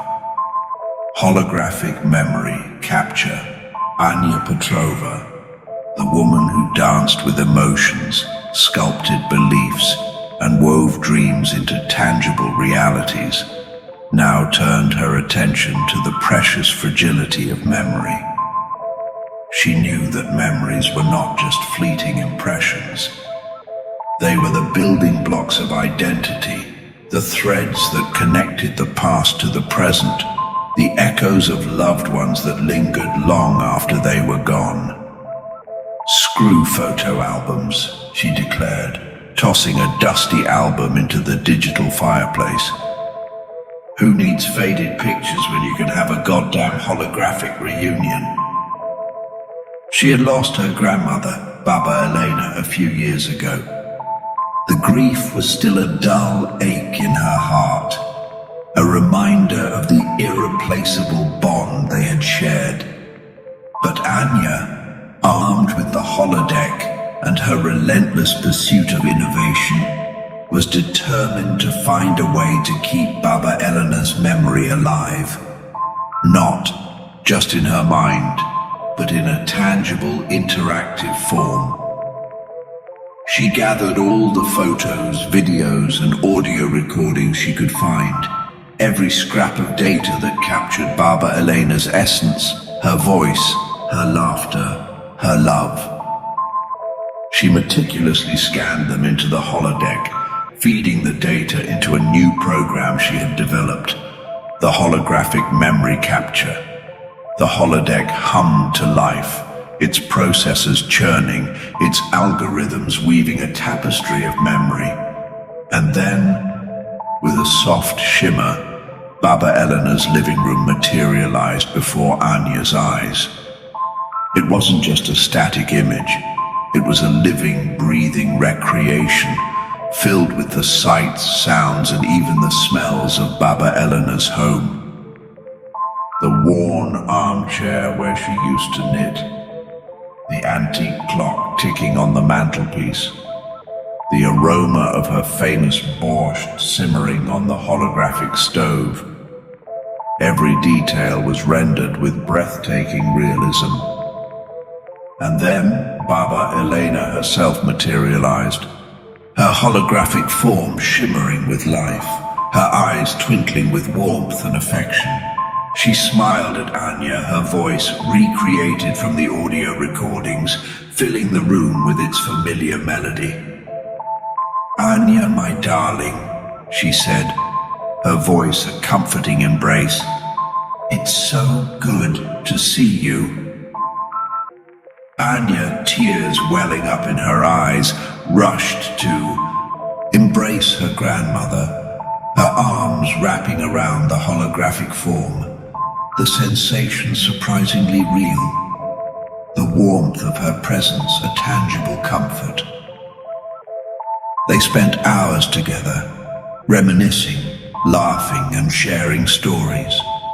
Anya asked Baba Elena questions she had never had the chance to ask before, learning about her childhood, her dreams, her regrets, and her hopes for the future.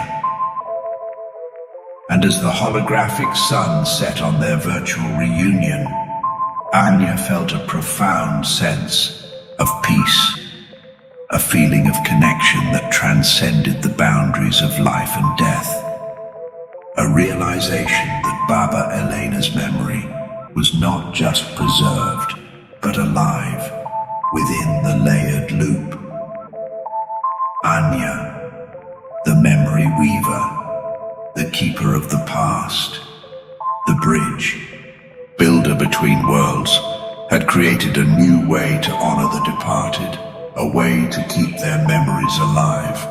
Not just in faded photographs and dusty albums, but in vibrant, interactive holographic experiences that could be revisited, cherished, and shared with future generations. Nostalgia. This wasn't your grandma's scrapbook. This was a testament to the enduring power of love, the resilience of memory, and the infinite possibilities for connection and healing within the layered loop. Chapter 26. The Imagination Playground. Anya Petrova, the woman who'd conquered her fears, sculpted her beliefs, and woven dreams into tangible realities, now turned her attention outward, sharing her mastery of the holodeck with others. She wasn't content to play alone in the vast playground of her mind. She wanted to invite others to join her, to unleash their own imaginations, to build castles of possibility, and to slay the dragons of doubt. "Screw solitary confinement," she declared, throwing open the doors of the holodeck. "It's time for a goddamn party."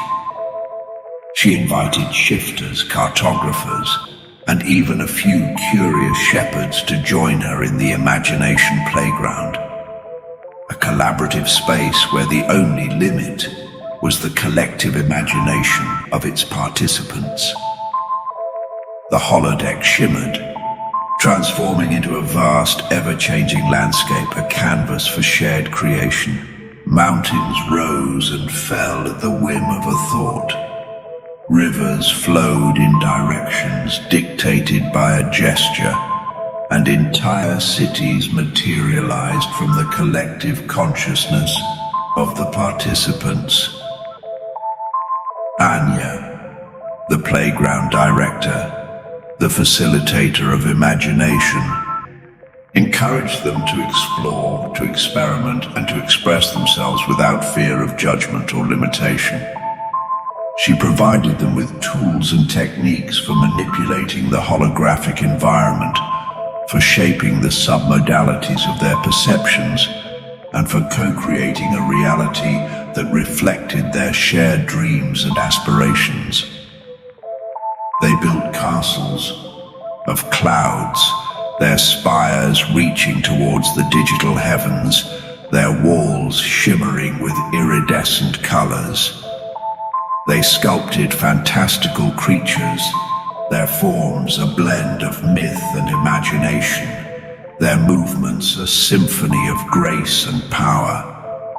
They crafted stories that unfolded in real time, their narratives shaped by the collective choices and actions of the participants. They faced challenges together, slaying dragons of doubt, overcoming obstacles of fear, and navigating the treacherous landscapes of the subconscious. They celebrated their triumphs, shared their laughter, and supported each other through moments of vulnerability and uncertainty. And as they played, they learned, they grew, and they evolved. They discovered the power of collaboration, the joy of shared creation, and the boundless potential of the human imagination. They realized that the layered loop was not just a collection of separate realities. It was a shared playground, a canvas for collective expression, a testament to the interconnectedness of all beings. Anya, the playground architect, the facilitator of dreams, the weaver of shared realities, had created a space where the boundaries between the individual and the collective dissolved, where imagination reigned supreme, and where the layered loop became a symphony of co-creation, a testament to the infinite possibilities of human consciousness. Chapter 27. The Inner Architect. Anya Petrova, the woman who tamed her inner demons, sculpted beliefs, and built playgrounds of imagination, now turned her attention to the most ambitious project of all: the construction of the self. She wasn't just exploring the layered loop anymore. She was shaping it, molding it, creating a reality that reflected her deepest desires and aspirations. "Screw self-help books," she declared, tossing a stack of self-improvement guides into the digital fireplace. "I'm not reading about it. I'm doing it." She entered the holodeck, not to confront fears or relive memories, but to become the architect of her own being. The familiar space dissolved, replaced by a vast, empty canvas, a blank slate for her self-creation.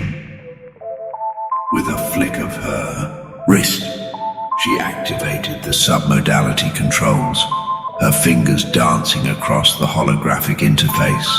And then, she began to sculpt. She started with her physical form, molding her holographic body with the precision of a master sculptor. She enhanced her features, toned her muscles, and sculpted her physique into a vision of strength, grace, and vitality. She experimented with different appearances, trying on new hairstyles, new clothes, and even new species, exploring the infinite possibilities of self-expression. But Anya wasn't just interested in superficial changes.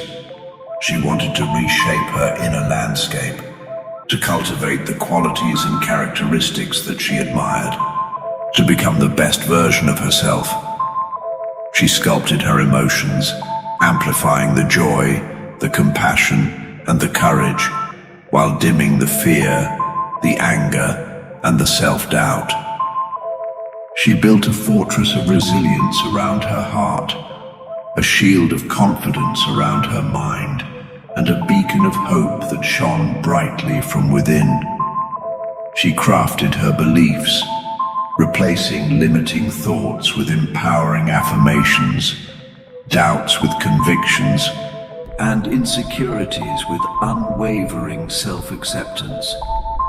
She visualized her dreams, her aspirations, and her goals, building them into a tangible reality, a roadmap for her future self.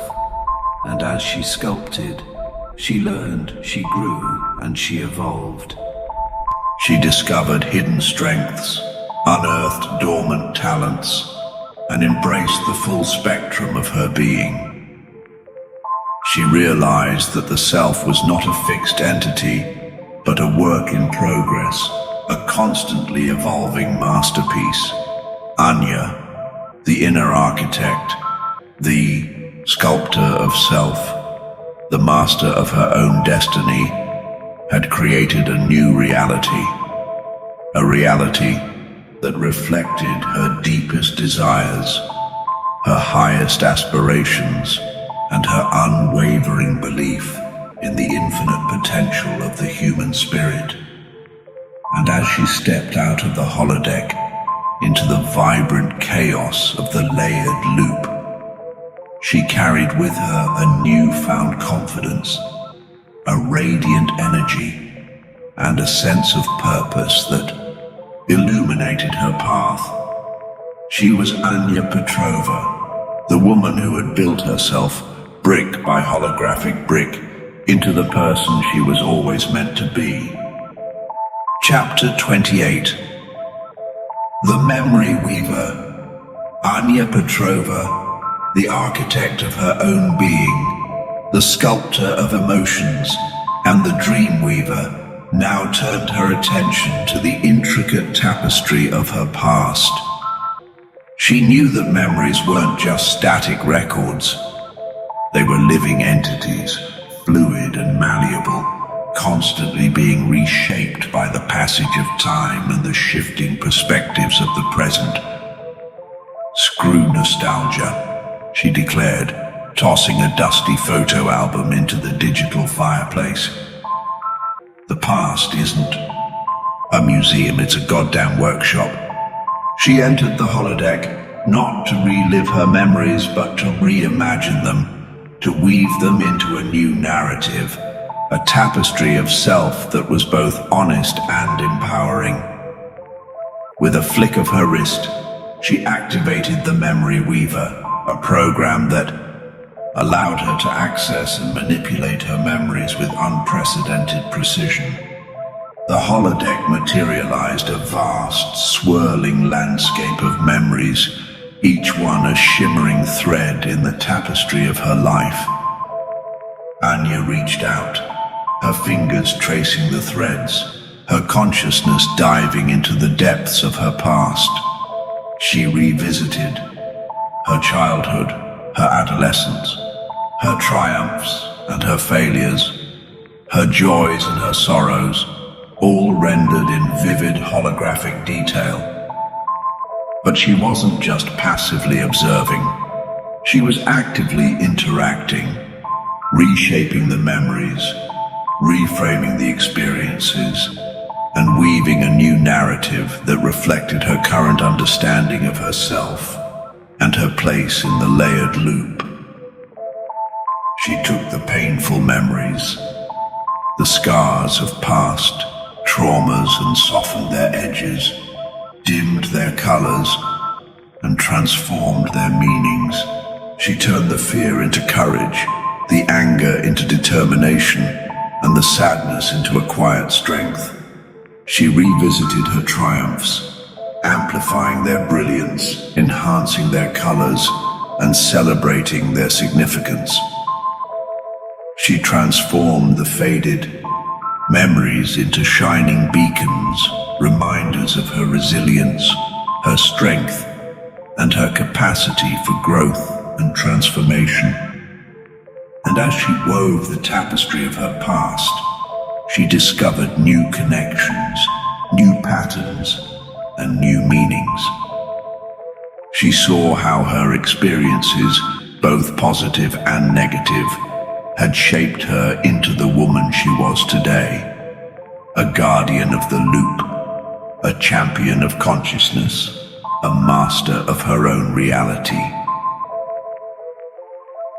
The Memory Weaver wasn't just a tool for rewriting the past. It was a tool for creating the future. Anya, by reframing her memories, was reshaping her identity, her beliefs, and her expectations, paving the way for a future that was aligned with her deepest desires and aspirations. She emerged from the holodeck with a renewed sense of self, a clearer vision of her path, and a profound appreciation for the transformative power of memory. She was Anya Petrova, the memory weaver, the storyteller of her own life, the architect of her own destiny, and she was ready to embrace the layered loop with a newfound confidence, a fearless determination to create a future that was both honest and empowering, a tapestry woven from the threads of her past, present, and future selves. Chapter 29. Goal Setting. Visualization. Anya Petrova, the woman who sculpted her emotions, wove her dreams, and rewrote her past, now turned her attention to the boundless horizon of the future. She wasn't just setting goals anymore. She was building them brick by holographic brick in the vast expanse of her mind. "Screw smart goals," she scoffed, crumpling up a worksheet filled with neatly defined objectives and measurable outcomes. "I'm not writing them down. I'm building them." Up, she entered the holodeck, not to analyze or strategize, but to create. The familiar space dissolved, replaced by an endless expanse of digital possibilities, a blank canvas for her aspirations. With a flick of her wrist, she activated the submodality controls, her fingers dancing across the holographic interface.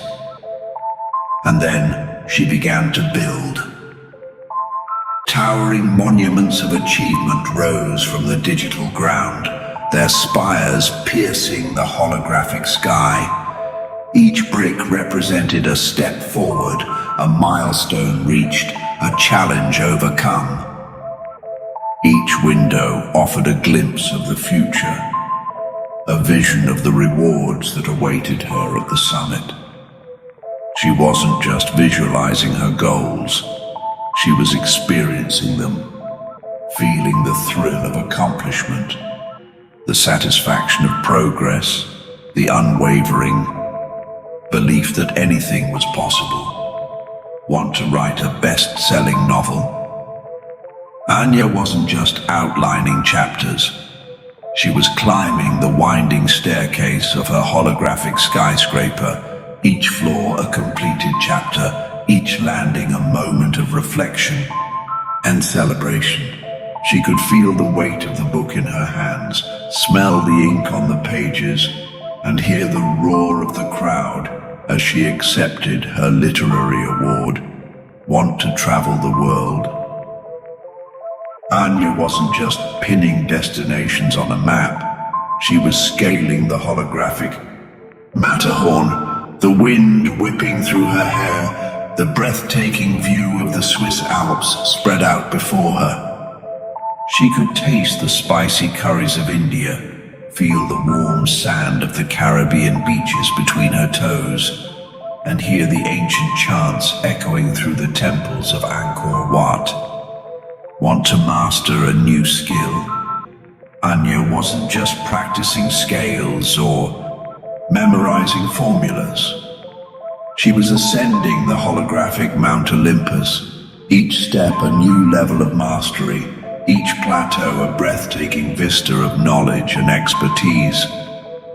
She could feel the power of her voice as she belted out a perfect aria, the precision of her hands as she performed a complex surgical procedure, the elegance of her code as she built a self-aware AI. The goal-setting visualization wasn't just a motivational tool.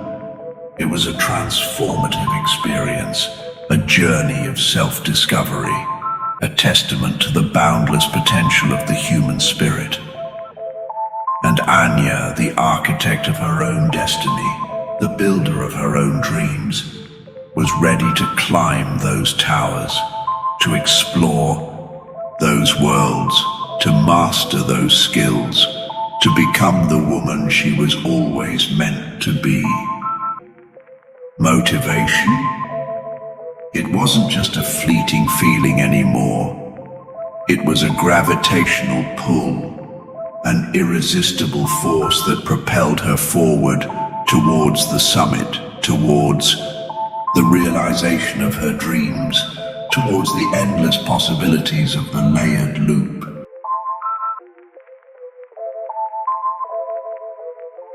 Chapter 30. Habit Formation. Anya Petrova, the woman who sculpted her emotions, wove her dreams and built her future, now turned her attention to the intricate dance of habit formation. She knew that habits weren't just mindless routines. They were the building blocks of character, the invisible forces that shaped our daily lives, the subtle currents that could either propel us towards our goals or drag us down into the depths of stagnation.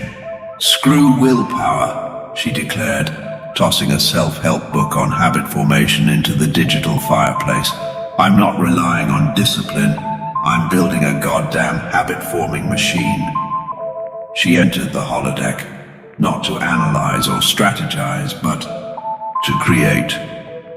The familiar space dissolved, replaced by a vast, empty canvas, a playground for her submodality magic. With a flick of her wrist, she activated the habit formation program, a complex algorithm that translated her intentions into holographic environments designed to reinforce desired behaviors and extinguish unwanted ones. Want to quit smoking? Anya wasn't just relying on nicotine patches and willpower. She was building a holographic world where cigarettes tasted like ash, smelled like sulfur, and felt like sandpaper against the lips. She populated this world with holographic representations of healthy lungs, vibrant and pink, and diseased lungs, blackened and withered, their stark contrast a constant reminder of the consequences of smoking. Want to start running? Anya wasn't just setting alarms and scheduling runs.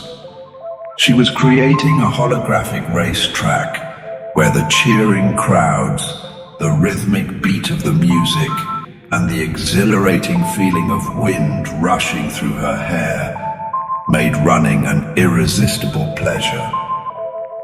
She even added holographic competitors, their pace gradually increasing, challenging her to push her limits and achieve new personal bests. Want to eat healthier? Anya wasn't just counting calories and restricting food groups. She was building a holographic garden where fruits and vegetables glowed with vibrant colors, their textures tantalizingly real, their flavors amplified to a symphony of taste.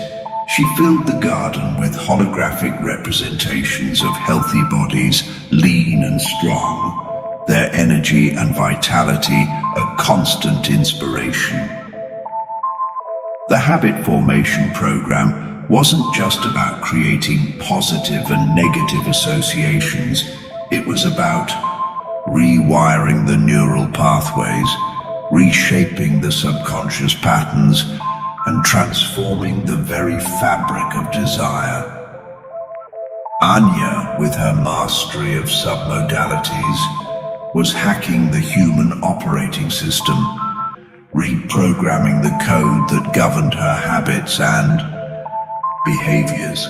And as she practiced her new habits in the holodeck, she felt the changes taking root, the old patterns dissolving, the new behaviors becoming ingrained, the desired outcomes manifesting in her physical and virtual realities. Anya, the habit hacker, the architect of behavior, the master of her own destiny, had created a new reality. A reality where good habits were irresistible. Bad habits faded away like ghosts in the digital dawn, and the endless possibilities of the layered loop were within her grasp. Part 4, The Layered Loop, unfolds.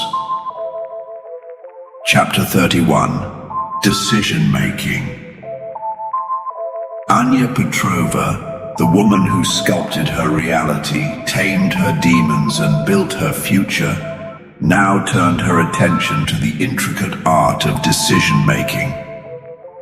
She knew that life in the layered loop was a constant stream of choices, each one a fork in the road, a potential turning point that could lead to unforeseen consequences and unexpected destinations. "Screw gut feelings," she declared, tossing a self-help book on intuition into the digital fireplace. "I'm not relying on hunches. I'm building a goddamn decision-making machine." She entered the holodeck, not to analyze or strategize, but to experience the consequences of her choices before making them. The familiar space dissolved, replaced by a vast branching network of paths, each one representing a different option, a different potential future. With a flick of her wrist, she activated the decision-making program, a complex algorithm that translated her options into interactive holographic scenarios. Faced with a career change, Anya wasn't just weighing pros and cons.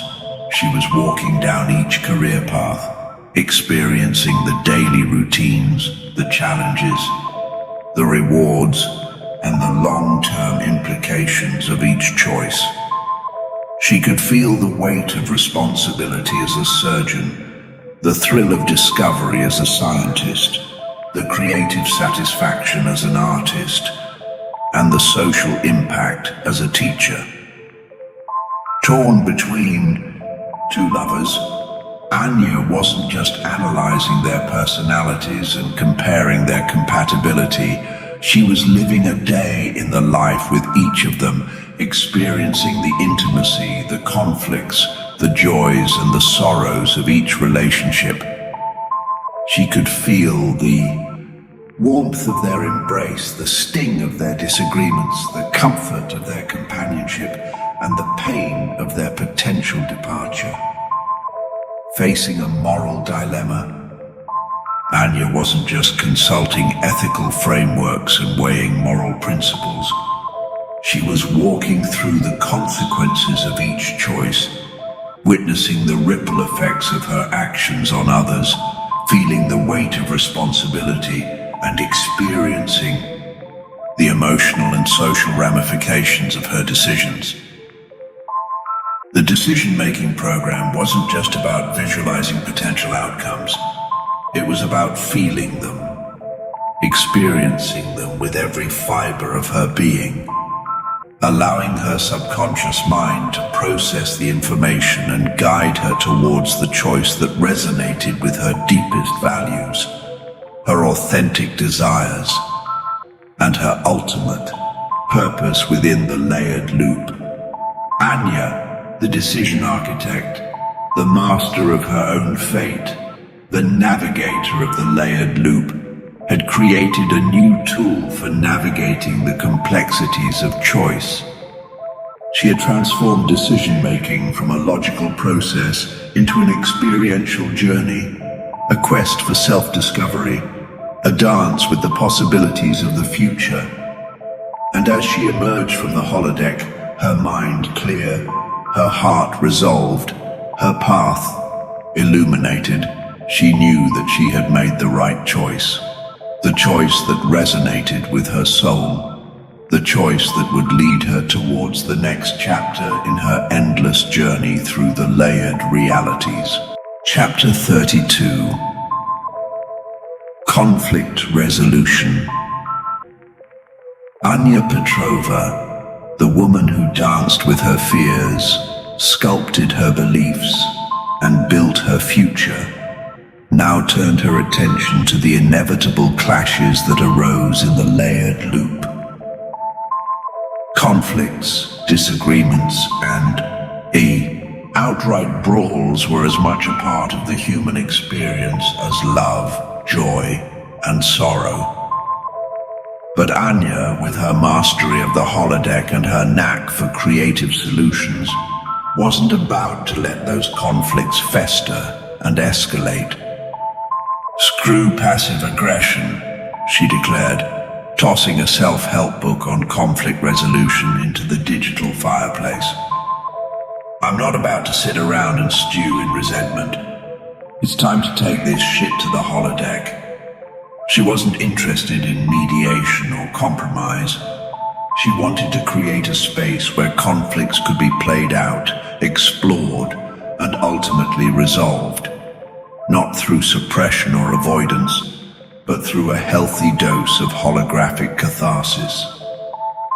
The holodeck shimmered, transforming into a vast, customizable battle arena. Anya, with a mischievous grin, invited her latest clients, a pair of feuding siblings named Max and Lily, to step into the ring. "All right, you two," she announced, her voice echoing through the virtual coliseum. "Let's settle this the old-fashioned way, with a good old-fashioned holographic brawl." Max and Lily, their faces contorted with anger, their bodies tense with years of pent-up resentment, eagerly accepted the challenge. Anya, with a flick of her wrist, equipped them with holographic weapons, swords that shimmered with digital energy, shields that deflected virtual blows, and armor that absorbed holographic impacts.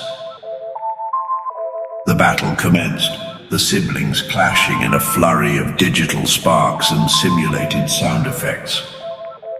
They lunged, parried, and dodged, their movements mirroring the intensity of their emotions, their holographic weapons extensions of their frustration and anger. Anya, observing the conflict, noticed the patterns, the underlying dynamics, the unspoken resentments that fueled their aggression.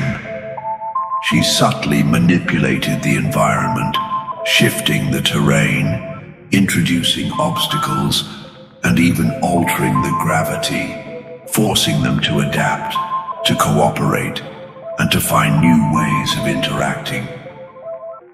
As the battle raged, the siblings' anger began to dissipate, replaced by a grudging respect for each other's skills and resilience. They started to see the conflict from a new perspective, recognizing the absurdity of their feud, the futility of their aggression. Anya, sensing the shift, gradually de-escalated the conflict, transforming the weapons into harmless toys, the armor into playful costumes, and the battlefield into a shared playground. Max and Lily, their anger exhausted, their defenses lowered, found themselves laughing, their shared experience forging a new connection, a renewed sense of sibling camaraderie. Anya, the conflict choreographer, the master of holographic battles, the facilitator of reconciliation, had done it again. She had taken a bitter feud, a festering wound, and transformed it into a playful battle, a cathartic release, and ultimately a path towards resolution and reconciliation. And as Max and Lily emerged from the holodeck, their hands clasped in a genuine gesture of affection, they knew that they had not just fought a battle, they had forged a stronger bond, a deeper understanding, and a renewed appreciation for the power of play, the importance of communication, and the transformative potential of the layered loop. Chapter 33. Time Management. Anya Petrova, the woman who sculpted her reality, tamed her inner demons, and choreographed conflicts, now turned her attention to the elusive and ever-shifting nature of time. She knew that time wasn't just a linear progression. It was a slippery bastard, a shape-shifting entity that could either slip through her fingers like grains of sand or stretch out endlessly like a horizon that never got closer. "Screw calendars and clocks," she declared, tossing a holographic time management app into the digital trash bin. "I'm not scheduling my life, I'm sculpting it." She entered the holodeck, not to track minutes or allocate hours, but to experience time in its multidimensional glory. The familiar space dissolved, replaced by a vast, swirling vortex of temporal currents, a chronoscape where past, present, and future intertwined. With a flick of her wrist, she activated the time management program, a complex algorithm that translated her schedule into a 3D map of temporal possibilities.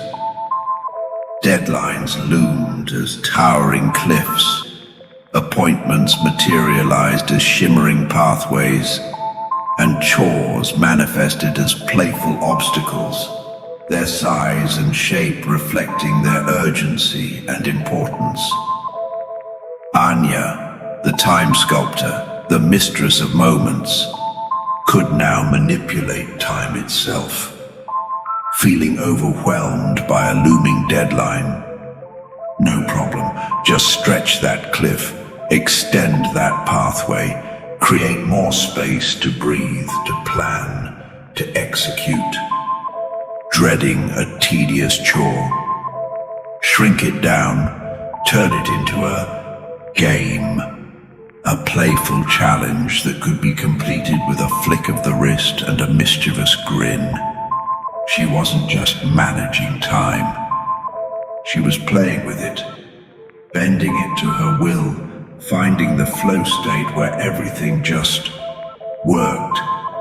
She could compress hours into minutes, stretch moments into eternities, and even pause time altogether, creating pockets of stillness where she could reflect, recharge, and re-strategize. Anya, the time traveler, the master of her own temporal destiny, discovered that time wasn't just a constraint. It was a resource, a tool, a canvas for creation. She could weave it, shape it, and mold it to fit her needs, her desires, and her ever-evolving goals. She learned to synchronize her internal rhythms with the temporal currents of the layered loop, finding the sweet spot where her energy peaked, her focus sharpened, and her productivity soared. She discovered the power of procrastination, using it strategically to fuel her creativity and to break through mental blocks. And she realized that time management wasn't just about efficiency and productivity. It was about living in the moment, savoring the present, and embracing the endless flow of time with a sense of playful curiosity and joyful abandon. Anya, the time bender, the mistress of moments, the dancer in the chronoscape, had found her rhythm, her tempo, her place in the grand symphony of time, and as she emerged from the holodeck, she carried with her a newfound appreciation for the preciousness of each moment, the fleeting beauty of the present, and the infinite possibilities that lay hidden within the ever-shifting currents of the layered loop. Chapter 34. Creativity Boost. Anya Petrova, the woman who sculpted her reality, tamed her inner demons, and danced with time, now turned her attention to the elusive spark of creativity. She knew that creativity wasn't just a talent. It was a force, a wild and unpredictable energy that could either ignite the imagination or languish in the shadows of doubt and stagnation. "Screw writer's block," she declared, tossing a crumpled manuscript into the digital fireplace. "I'm not waiting for inspiration. I'm building a goddamn creativity cannon." She entered the holodeck not to brainstorm or meditate, but to unleash the raw power of her subconscious mind. The familiar space dissolved, replaced by a vast, swirling nebula of colors and shapes, a primordial soup of creative potential. With a flick of her wrist, she activated the Creativity Boost program, a complex algorithm that bombarded her senses with a symphony of submodality stimuli. The holodeck erupted in a cacophony of sounds, images, and sensations, a chaotic symphony designed to shatter her mental blocks and unleash a torrent of ideas. Flashing lights strobed across her vision, their colors shifting and morphing, their patterns creating a hypnotic dance of visual stimulation.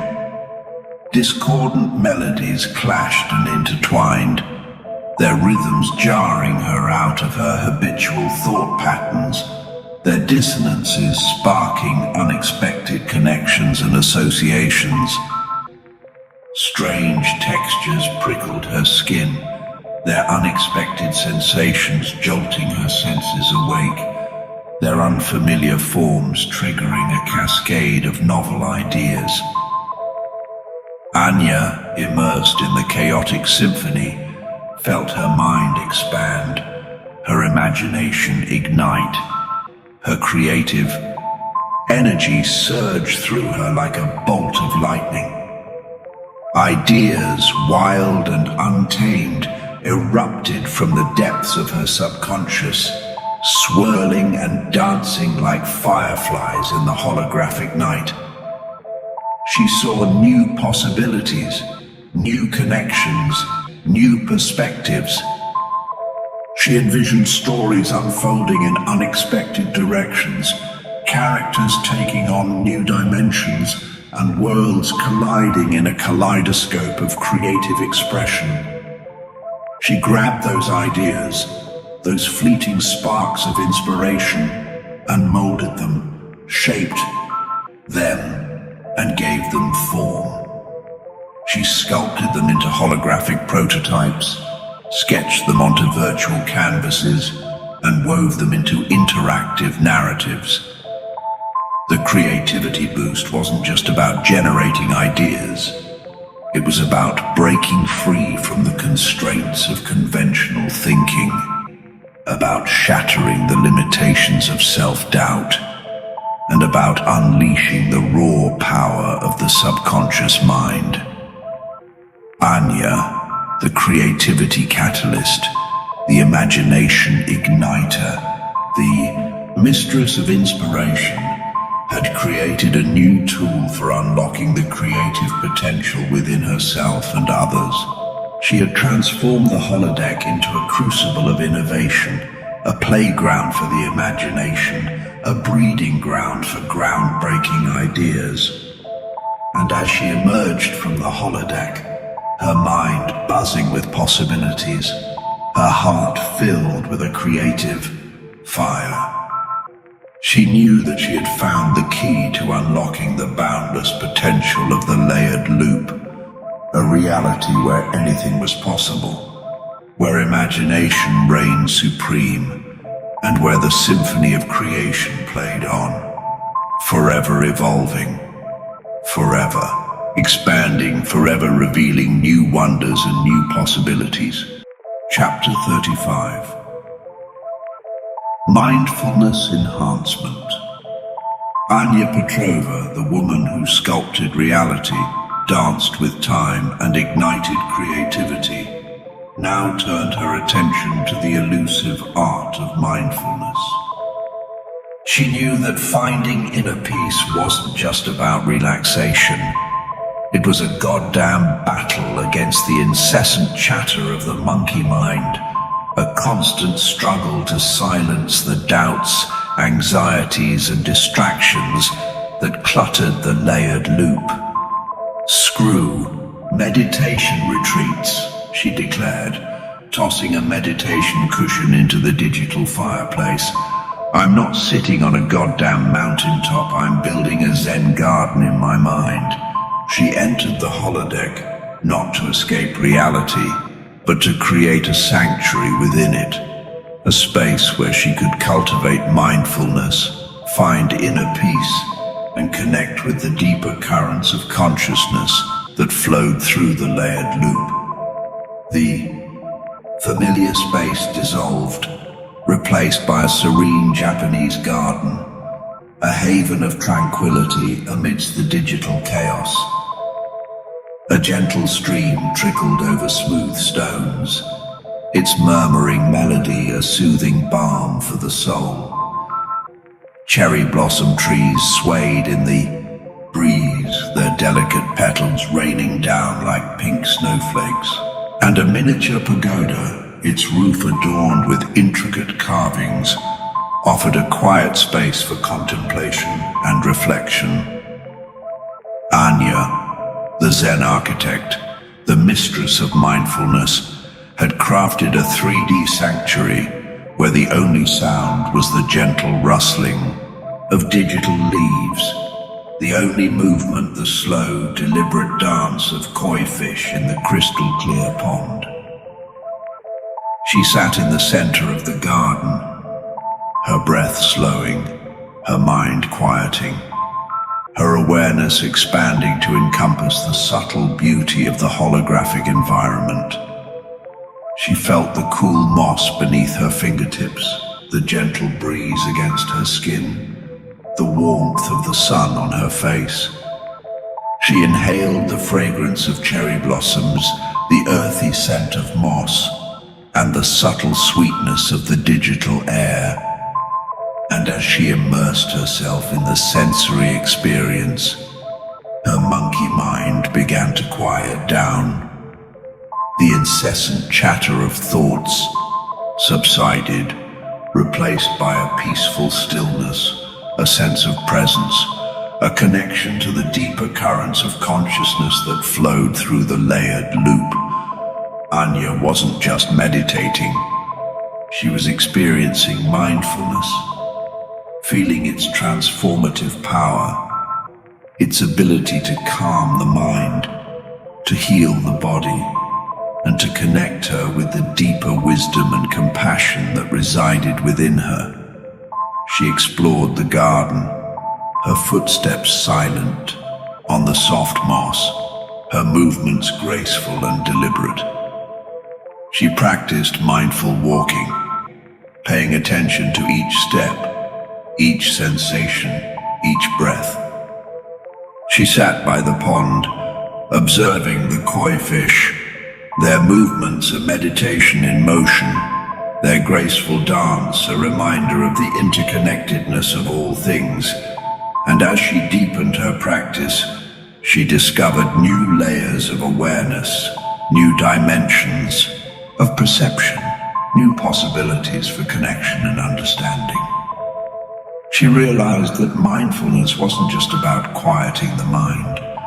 It was about opening the heart, expanding the consciousness, and embracing the full spectrum of human experience with compassion and acceptance.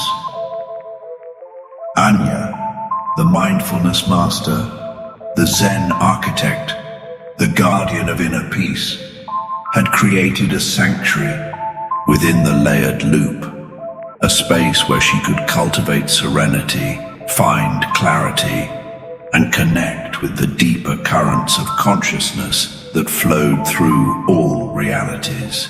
And as she emerged from the holodeck, she carried with her a newfound sense of peace, a quiet strength, and a radiant awareness that illuminated her path through the endless journey of the layered loop.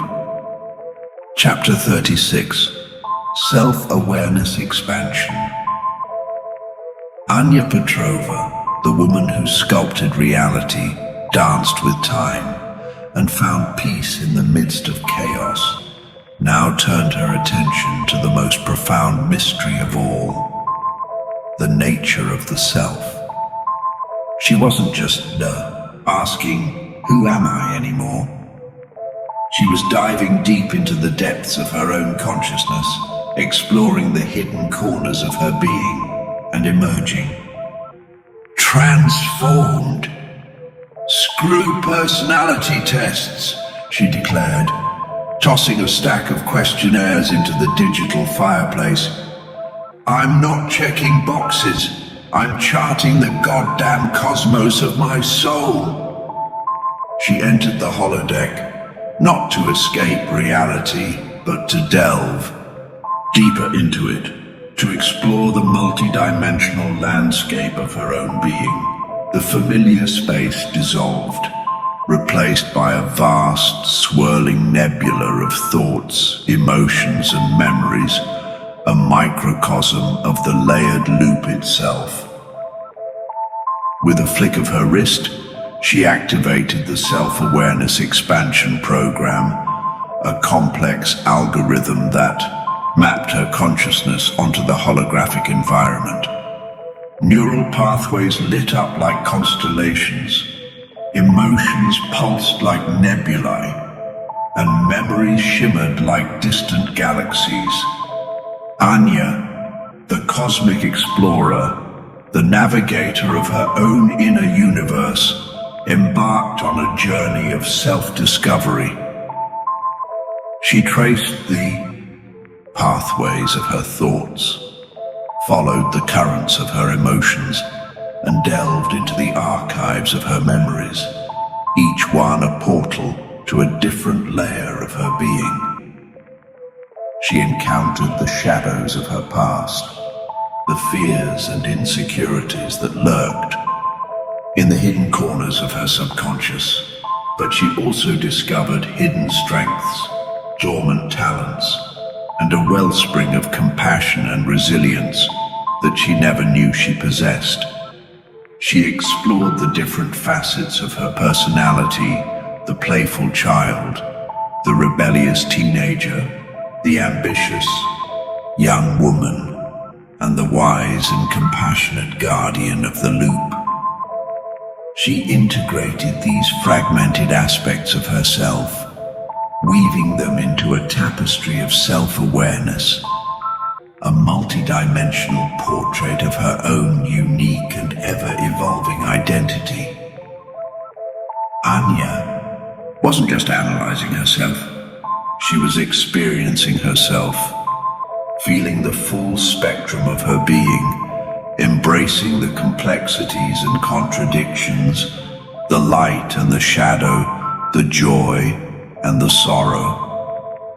She discovered that the self was not a fixed entity, but a fluid and dynamic process, a constantly evolving dance of consciousness, a symphony of experiences and perceptions that unfolded within the layered loop. And as she emerged from the holodeck, her eyes shining with newfound clarity, her heart filled with a profound sense of self-acceptance, she knew that she had only just begun to explore the infinite depths of her own being. The journey of self-awareness was an endless one, a constant unfolding, a perpetual dance with the mysteries of consciousness. But Anya, the explorer, the navigator, the master of her own inner universe, was ready for the challenge. She embraced the endless journey, knowing that the true treasure was not a destination, but the journey itself, the constant exploration, the endless discovery, the ever-evolving symphony of self. Chapter 37. Personal Transformation. Anya Petrova, the woman who sculpted reality, danced with time, and explored the cosmos of her own consciousness, now turned her attention to the ultimate act of creation, the transformation of the self. She wasn't just dreaming of who she wanted to be anymore, she was building it brick by holographic brick, in the boundless playground of the layered loop. "Screw self-help gurus," she declared, tossing a stack of self-improvement books into the digital fireplace. "I'm not following their formulas. I'm writing my own damn code." She entered the holodeck, not to escape reality, but to transcend it, to become the architect of her own evolution. The familiar space dissolved, replaced by a vast empty canvas, a blank slate for her personal transformation. With a flick of her wrist, she activated the transformation program, a complex algorithm that translated her intentions into holographic experiences designed to reshape her identity, her beliefs, and her very being. Want to be a rock star? Anya wasn't just practicing guitar riffs and writing lyrics. She was standing on a holographic stage, the roar of the crowd washing over her, the spotlight illuminating her every move, the music flowing through her veins like liquid fire. She could feel the energy of the audience, the power of her voice, the thrill of performance, all amplified by the submodality magic of the holodeck. Want to be a superhero? Anya wasn't just reading comic books and watching superhero movies. She was soaring through the holographic skies, her cape billowing behind her, her fists clenched, ready to fight for justice and defend the innocent.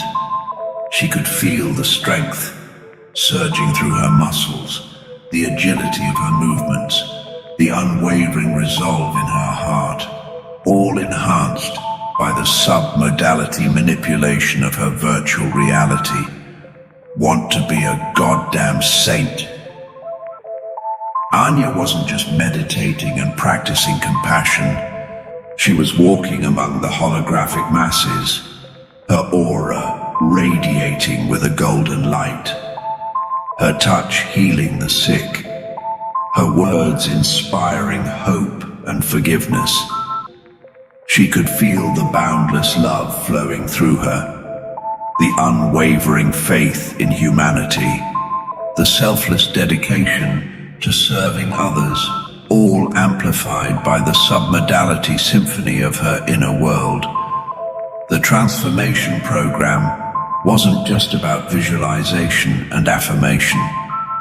It was about embodiment, about experiencing the desired qualities and characteristics, about integrating them into the very fabric of her being.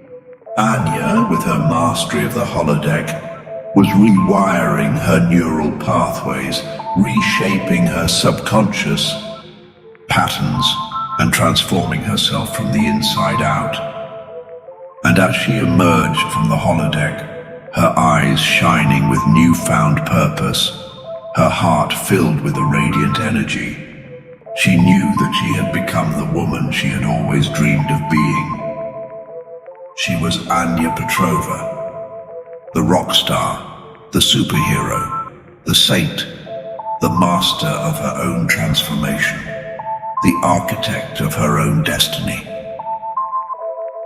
And as she stepped back into the layered loop, she carried with her the transformative power of the holodeck, the ability to reshape not just her own reality, but the reality of those around her, inspiring them to embrace their own potential, to break free from their limitations, and to become the best versions of themselves. Chapter 38. Breaking Limiting Patterns. Anya Petrova, the woman who sculpted her reality, danced with time and transformed herself into a rock star saint superhero hybrid, now turned her attention to the insidious ghosts that haunted the halls of her mind. Those old habits, those self-sabotaging tendencies, those recurring patterns of thought and behavior that kept her from reaching her full potential. "Screw therapy," she declared, tossing a self-help book on breaking bad habits into the digital fireplace. I'm not analyzing my past. I'm exorcising my goddamn demons. She entered the holodeck, not to confront her fears or relive her traumas, but to wage war against the invisible forces that held her back. The familiar space dissolved, replaced by a shadowy labyrinth, a gothic mansion of the mind, where every room held a hidden trap. Every corridor echoed with the whispers of self-doubt. Anya, the ghostbuster, the pattern breaker, the exorcist of her own psyche, stalked through the halls, her senses heightened, her resolve hardened. She was armed with a holographic proton pack, a submodality weapon that could identify, target, and neutralize the limiting patterns that lurked in the shadows of her mind. She encountered the ghost of procrastination, a spectral figure that tempted her with distractions, whispering promises of endless leisure and effortless gratification. Anya, with a scowl, aimed her proton pack, its digital beams capturing the ghost in a swirling vortex of energy. She then reprogrammed the ghost, transforming its seductive whispers into motivating mantras, its lazy demeanor into a whirlwind of productivity. She faced the specter of self-doubt, a shadowy apparition that cast a pall of negativity over her aspirations, whispering insidious doubts about her abilities and her worthiness. Anya, with a defiant grin, blasted the specter with a concentrated beam of self-affirmation, its shadowy form dissolving into a shower of shimmering confidence. She battled the demon of fear, a monstrous creature that fed on her anxieties, paralyzing her with indecision and holding her back from taking risks. Anya, with a fearless roar, unleashed a torrent of courage and determination, the demon's form shrinking and shriveling until it vanished into a wisp of digital smoke. Anya, the ghostbuster, the pattern breaker, the exorcist of her own mind, had cleansed the haunted mansion of her psyche, banishing the ghosts of her past and reclaiming her power. She emerged from the holodeck, her spirit lighter, her mind clearer, her path illuminated by the radiant glow of self-mastery. And as she stepped back into the layered loop, she carried with her the tools and the knowledge to break free from any limiting pattern, to overcome any obstacle, and to create a reality that reflected her true potential, her authentic self, her boundless possibilities. Chapter 39. Immersive Learning Environments. Anya Petrova, the woman who sculpted reality, danced with time, and exorcised her inner demons, now turned her attention to the vast and often tedious realm of education. She knew that learning wasn't just about memorizing facts and figures. It was about experiencing, exploring, and immersing oneself in the subject matter. "Screw textbooks and lectures," she declared, tossing a dusty history book into the digital fireplace. "I'm not cramming information. I'm building a goddamn time machine." She entered the holodeck, not to escape the classroom, but to revolutionize it. The familiar space dissolved, replaced by a vast interactive learning environment, a 3D playground for the curious mind. Want to learn about the Roman Empire? Anya wasn't just reading about Caesar and Cleopatra. She was walking through the bustling streets of ancient Rome, the holographic crowds parting before her, the gladiators clashing in the Colosseum, the senators debating in the forum. She could smell the incense burning in the temples, taste the exotic spices in the marketplace, and feel the heat of the volcanic eruption that buried Pompeii. Want to understand the intricacies of the human body. Anya wasn't just dissecting digital frogs. She was shrinking herself down to microscopic size, navigating the intricate network of blood vessels, witnessing the cellular dance of life, and marveling at the complex machinery of the human organism. She could feel the rush of blood through her veins, hear the rhythmic beating of her own heart, and witness the miracle of cell division unfolding before her eyes. Want to grasp the complexities of quantum physics? Anya wasn't just reading about quarks and leptons. She was diving into the subatomic world, where particles danced and collided, where waves and particles intertwined, and where the very fabric of reality shimmered with uncertainty. She could witness the quantum entanglement of particles, the superposition of states, and the mind-bending paradoxes of the quantum realm. Anya, the educational revolutionary, the architect of immersive learning environments, had transformed the holodeck into a time machine, a microscope, a portal to the quantum realm, and a gateway to any subject matter imaginable. She wasn't just teaching, she was inspiring, igniting a passion for learning, a thirst for knowledge, a hunger for exploration. And as she witnessed the students' eyes light up with wonder, their minds expanding with new concepts, their spirits soaring with the thrill of discovery, she knew that she had found a way to make learning not just informative, but transformative, an adventure that engaged the senses, the emotions, and the very essence of their being. Chapter 40. Skill Acquisition. Anya Petrova, the woman who sculpted reality, danced with time, and revolutionized education, now turned her attention to the pursuit of mastery. She knew that acquiring new skills wasn't just about practice and repetition. It was about overcoming fear, embracing failure, and pushing the boundaries of one's potential. "Screw tutorials and textbooks," she declared, tossing a stack of instructional manuals into the digital fireplace. "I'm not just learning, I'm becoming." She entered the holodeck, not to passively absorb information, but to actively engage in the process of skill acquisition.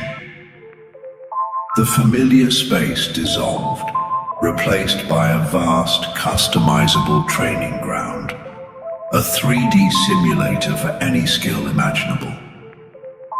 Want to learn guitar? Anya wasn't just strumming chords and memorizing scales. She was jamming with holographic rock stars, their digital fingers flying across the fretboard, their music filling the virtual stadium with electrifying energy. She could feel the vibrations of the strings against her fingertips, the rhythm pulsating through her body, the melody soaring through her soul. Want to speak French? Anya wasn't just conjugating verbs and memorizing vocabulary. She was strolling through the holographic streets of Paris, conversing with animated locals, ordering croissants and coffee in fluent French, and navigating the city's charming cafes and bustling markets with confidence and ease. Want to fly a goddamn spaceship? Anya wasn't just reading manuals and watching simulations. She was strapped into the cockpit of a holographic starship, the controls responding to her touch, the engines roaring to life. the stars swirling around her as she navigated the vast expanse of the digital cosmos. She could feel the G-forces pushing her back in her seat, the adrenaline surging through her veins, the thrill of exploration and adventure igniting her spirit. The skill acquisition simulator wasn't just about practice and repetition. It was about creating a safe and immersive environment where failure was an opportunity for learning, where fear was a challenge to overcome, and where the boundaries of possibility were constantly expanding. Anya, the skill master, the simulator, architect, the champion of self-improvement, had created a tool for unlocking the hidden potential within herself and others. She had transformed the holodeck into a dojo, a flight simulator, a language immersion program, and a gateway to any skill imaginable. And as she witnessed others mastering new skills, overcoming their limitations and achieving their goals, she knew that she had found a way to make learning not just informative but transformative. An adventure that engaged the senses, the emotions, and the very essence of their being. Part 5. The Symphony of Reality. Chapter 41. Language Learning. Anya Petrova, the woman who bent reality to her will, sculpted her own destiny, and unlocked the secrets of the mind, now turned her attention to the intricate dance of language. She wasn't content with simply understanding words.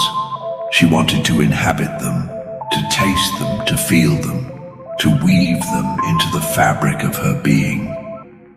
"Screw textbooks and grammar drills," she declared, tossing a dusty French textbook into the digital fireplace. "I'm not memorizing vocabulary. I'm living the goddamn language." She entered the holodeck not to study or translate, but to immerse herself in the vibrant tapestry of a new tongue. The familiar space dissolved, replaced by a bustling Parisian cafe, its tables spilling onto the cobblestone streets, the aroma of freshly baked croissants and strong coffee filling the air.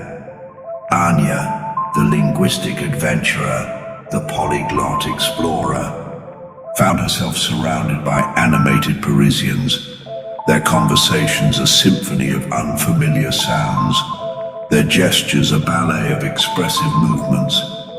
She could feel the energy of the city, the rhythm of the language, the pulse of a culture that was both familiar and foreign. But Anya wasn't just observing, she was participating. A holographic waiter, his mustache impeccably groomed, his accent charmingly thick, approached her table. His "Bonjour, mademoiselle," a challenge, an invitation to enter the linguistic dance. Anya, with a mischievous glint in her eye, responded in kind, her pronunciation halting at first, her grammar a bit shaky, but her enthusiasm undeniable. She ordered a croissant and a café au lait, her words stumbling over her tongue, but her meaning clear. The waiter, with a patient smile, corrected her pronunciation, offered a helpful phrase, and engaged her in a simple conversation about the weather, the news, and the latest gossip from the neighborhood. Anya, eager to learn, absorbed the new words, the grammatical structures, the subtle nuances of intonation and expression. She spent hours in the holographic cafe, conversing with the locals, eavesdropping on conversations and immersing herself in the rhythm and flow of the French language. She ordered food, asked for directions, debated politics, and even flirted with a charming young artist, her confidence growing with each successful interaction. Anya wasn't just learning French, she was living it, experiencing it with all her senses, weaving it into the fabric of her being. The holodeck wasn't just a simulator, it was a portal to another culture, another way of seeing the world, another dimension of human experience. And as she emerged from the holodeck, her mind buzzing with new words and phrases, her tongue tripping over unfamiliar sounds, she knew that she had not just acquired a new language. She had expanded her consciousness, broadened her horizons, and deepened her connection to the layered loop and its infinite possibilities. Chapter 42. Problem Solving. Anya Petrova, the woman who bent reality to her will, sculpted her own destiny, and explored the vast expanse of human experience, now turned her attention to the intricate art of problem solving. She knew that life, in the layered loop, was a constant stream of challenges, a series of puzzles that demanded creative solutions and innovative thinking. Screw logic puzzles and brain teasers, she declared, tossing a Rubik's Cube into the digital fireplace. I'm not solving equations, I'm building goddamn solutions. She entered the holodeck, not to analyze or strategize, but to experience the problem, to feel its contours, to grasp its complexities, and to ultimately to unlock its hidden solutions. The familiar space dissolved, replaced by a vast three-dimensional puzzle, its pieces scattered across the holographic landscape. Each piece represented a different aspect of the problem, a clue, a constraint, a potential solution. Anya, the puzzle master, the architect of solutions, began to explore the problem space. She picked up the pieces, examined their shapes, their textures, their connections, and their contradictions. She rotated them, flipped them, and combined them, searching for patterns, insights, and hidden relationships. She wasn't just thinking about the problem, she was feeling it, experiencing it with her whole being. She could sense the tension in the unresolved conflicts, the frustration in the dead ends, and the exhilaration of discovering new connections and possibilities. The holodeck, with its submodality magic, amplified her intuition, her creativity, and her problem-solving abilities. It allowed her to visualize the problem from different angles, to experiment with different approaches, and to test potential solutions without fear of consequence. And as she played with the pieces, manipulated the variables, and explored the possibilities, the solution began to emerge, gradually taking shape like a sculpture forming from a block of clay.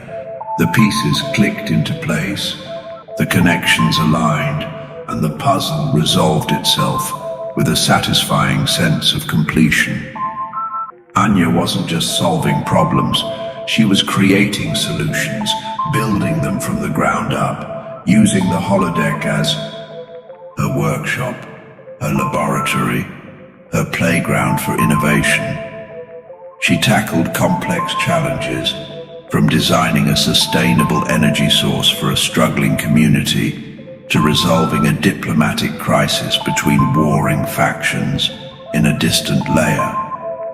She used the holodeck to simulate scenarios, to test hypotheses, and to explore the potential consequences of her actions.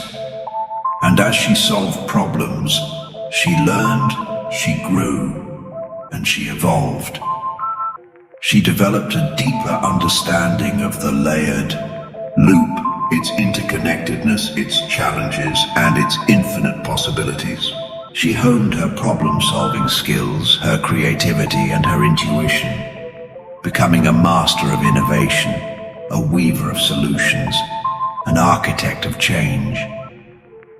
Anya, the problem solver, the puzzle master, the solution builder, had transformed the holodeck into a tool for not just understanding the layered loop, but for shaping it, for improving it, for creating a better future for herself and for all beings within its boundless realms. Chapter 43: Empathy Enhancement. Anya Petrova, the woman who sculpted reality, danced with time, and solved problems with the flair of a magician, now turned her attention to the elusive quality of empathy. She knew that understanding others wasn't just about listening to their words or observing their actions. It was about stepping into their shoes, feeling their emotions, and experiencing the world through their unique perspective. "Screw those walk a mile in my shoes cliches," she declared, tossing a self-help book on empathy into the digital fireplace. "I'm not just walking, I'm inhabiting, embodying, becoming." She entered the holodeck, not to escape reality, but to expand it, to transcend the limitations of her own individual perspective, and to connect with the hearts and minds of others. The familiar space dissolved, replaced by a vast, interconnected network of consciousnesses, a holographic representation of the layered loop's collective soul. With a flick of her wrist, she activated the Empathy Enhancement Program, a complex algorithm that allowed her to tap into the experiences and perspectives of others. She selected a subject, a young man named Kai, who was struggling with feelings of isolation and alienation in a particularly chaotic and unforgiving layer. The holodeck shimmered, and Anya found herself inhabiting Kai's holographic body, his senses, his emotions, his memories, and his very consciousness becoming her own. She saw the world through his eyes, a harsh and unforgiving landscape where danger lurked around every corner, where trust was a rare commodity, and where survival was a constant struggle. She felt the weight of his burdens, the anxieties that gnawed at his soul, the loneliness that echoed in his heart. She experienced his memories, the traumas that had shaped his worldview, the relationships that had both nurtured and wounded him, the dreams that had been shattered by the harsh realities of the layered loop. Anya wasn't just observing Kai's life, she was living it, feeling his pain, his fear, his hope, and his despair. She walked in his shoes, fought his battles, and shared his burdens, her empathy deepening with every step, every encounter, every challenge.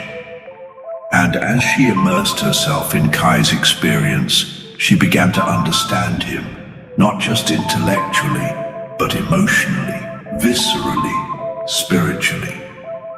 She saw the world through his eyes, felt the world through his heart, and connected with his soul on a level that transcended the boundaries of language and culture.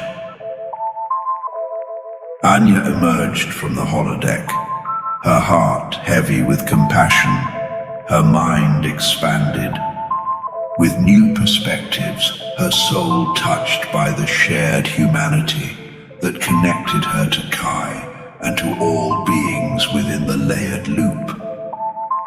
She had not just walked in his shoes, she had walked in his soul, and in doing so, she had expanded her own capacity for empathy, compassion, and understanding. Anya, the empathy enhancer, the bridge builder between souls, the weaver of interconnectedness, had discovered a new way to connect with others, to understand their struggles, to share their burdens, and to offer them the gift of compassion and support. And as she continued her journey through the layered loop, she carried with her the transformative power of empathy, the ability to see the world through the eyes of others, to feel the world through their hearts, and to connect with the shared humanity that bound them all together in the endless dance of existence. Chapter 44: Communication Training. Anya Petrova, the woman who sculpted reality, danced with time, and walked in the souls of others, now turned her attention to the intricate art of communication. She knew that communication wasn't just about words. It was a dance, a delicate interplay of verbal and non-verbal cues, a symphony of expressions, gestures, and subliminal signals. "Screw social anxiety," she declared, tossing a self-help book on communication skills into the digital fireplace. "I'm not faking confidence.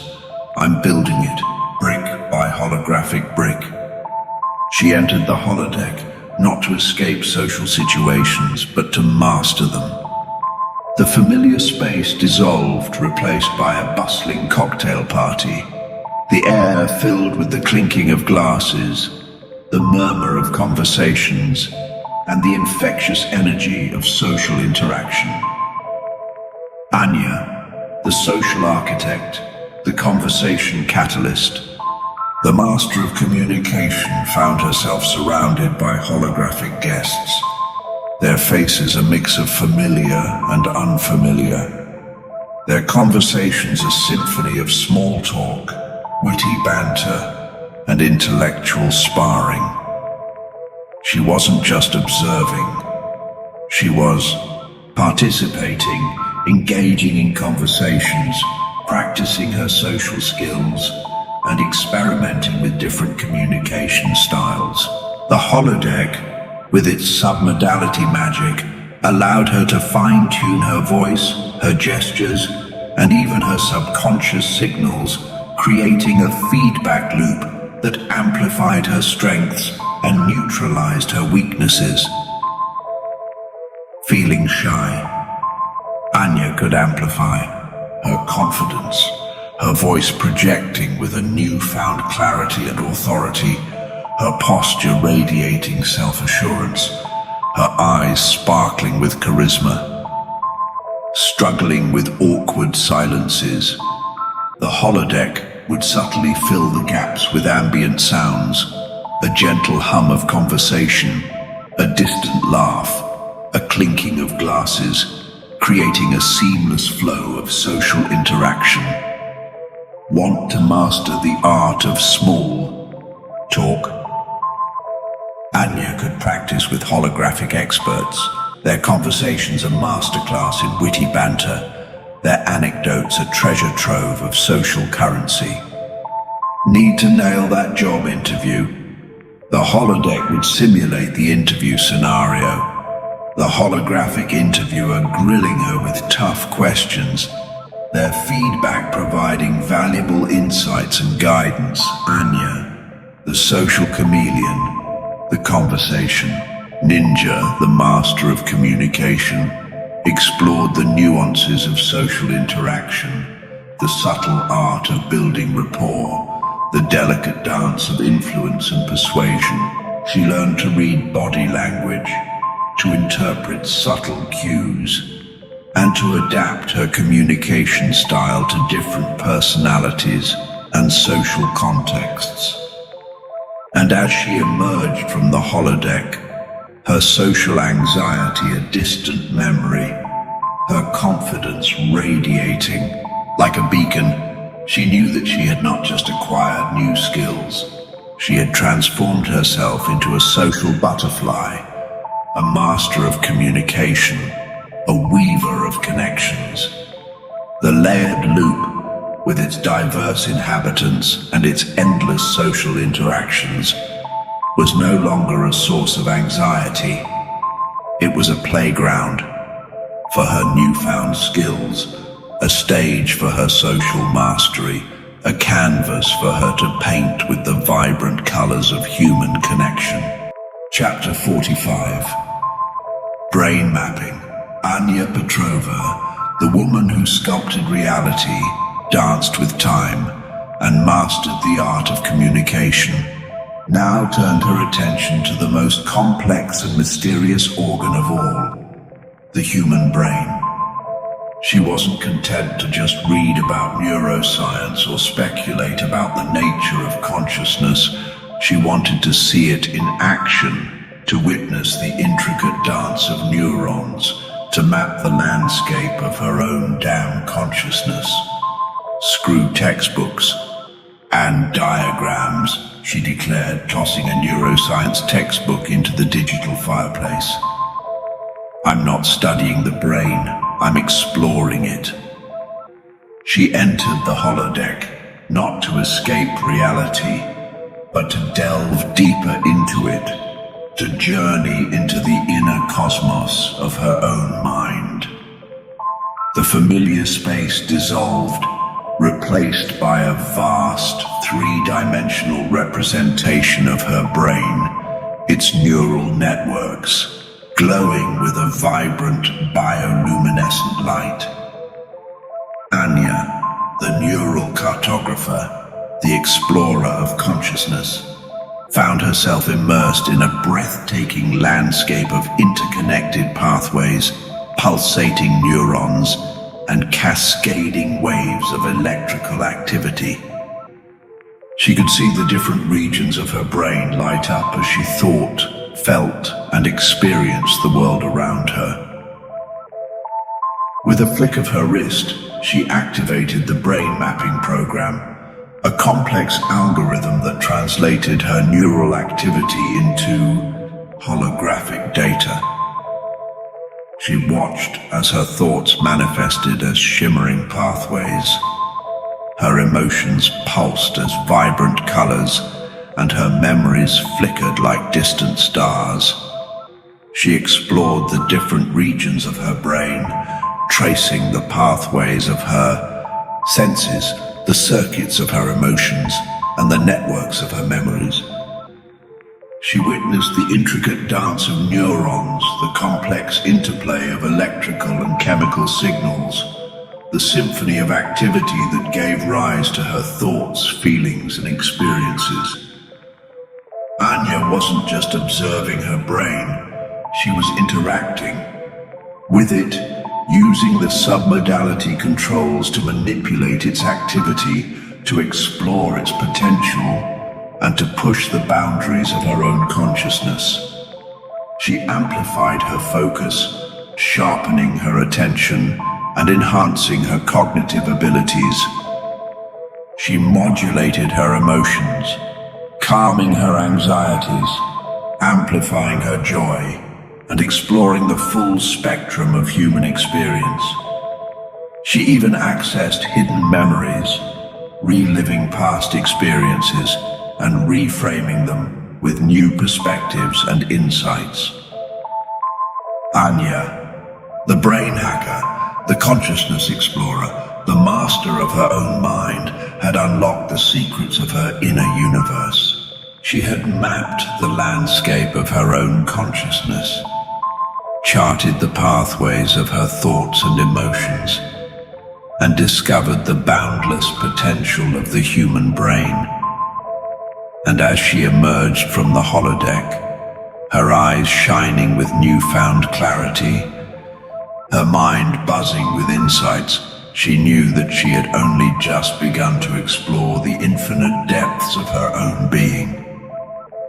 The journey of self-discovery was an endless one, a constant unfolding, a perpetual dance with the mysteries of consciousness. But Anya, the explorer, the navigator, the master of her own inner cosmos, was ready for the challenge, eager to continue her exploration of the layered loop, the human mind, and the boundless possibilities of existence. Chapter 46. Consciousness Research. Anya Petrova, the woman who sculpted reality, danced with time, and mapped her own brain, now turned her attention to the ultimate enigma, the nature of consciousness. She wasn't content to just philosophize about the mind-body problem or debate the existence of the soul. She wanted to build consciousness, to create a model of the mind that captured its complexity, its fluidity, and its boundless potential. "Screw philosophy and metaphysics," she declared, tossing a stack of philosophical treatises into the digital fireplace. "I'm not theorizing about consciousness, I'm engineering it." She entered the holodeck, not to escape reality, but to transcend it, to create a virtual laboratory where she could explore the mysteries of the mind, to experiment with different models of consciousness, and to push the boundaries of what it meant to be human. The familiar space dissolved, replaced by a vast, swirling void, a holographic representation of the infinite potentiality of consciousness. With a flick of her wrist, she activated the Consciousness Research Program, a complex algorithm that translated her thoughts, emotions, and experiences into a dynamic, three-dimensional model of the mind. Anya, the consciousness architect, the explorer of the inner cosmos, found herself surrounded by a breathtaking symphony of light and sound, a swirling vortex of neural networks, emotional landscapes, and memory fragments. She could see the different aspects of her consciousness interacting, merging, and evolving, a dynamic dance of self-awareness that mirrored the layered complexity of the loop itself. She experimented with different models of the mind, building holographic representations of the conscious, subconscious, and unconscious realms. She explored the interplay of thoughts, emotions, and sensations, the feedback loops that shaped her perceptions and behaviors, and the hidden patterns that influenced her choices and actions. She delved into the mysteries of perception, memory, and identity, manipulating the submodalities of her holographic reality to experience the world from different perspectives, to alter her sense of self, and to explore the boundaries between the physical and the virtual, the real and the imagined. Anya wasn't just building a model of consciousness, she was becoming the model. Her own consciousness merging with the holographic simulation, her sense of self expanding to encompass the vastness of the layered loop. She explored the potential for collective consciousness, connecting her mind with others, sharing thoughts, emotions, and experiences in a symphony of interconnected awareness. She experimented with artificial intelligence, creating holographic beings with rudimentary consciousness, exploring the ethical implications of sentient machines and the potential for artificial life.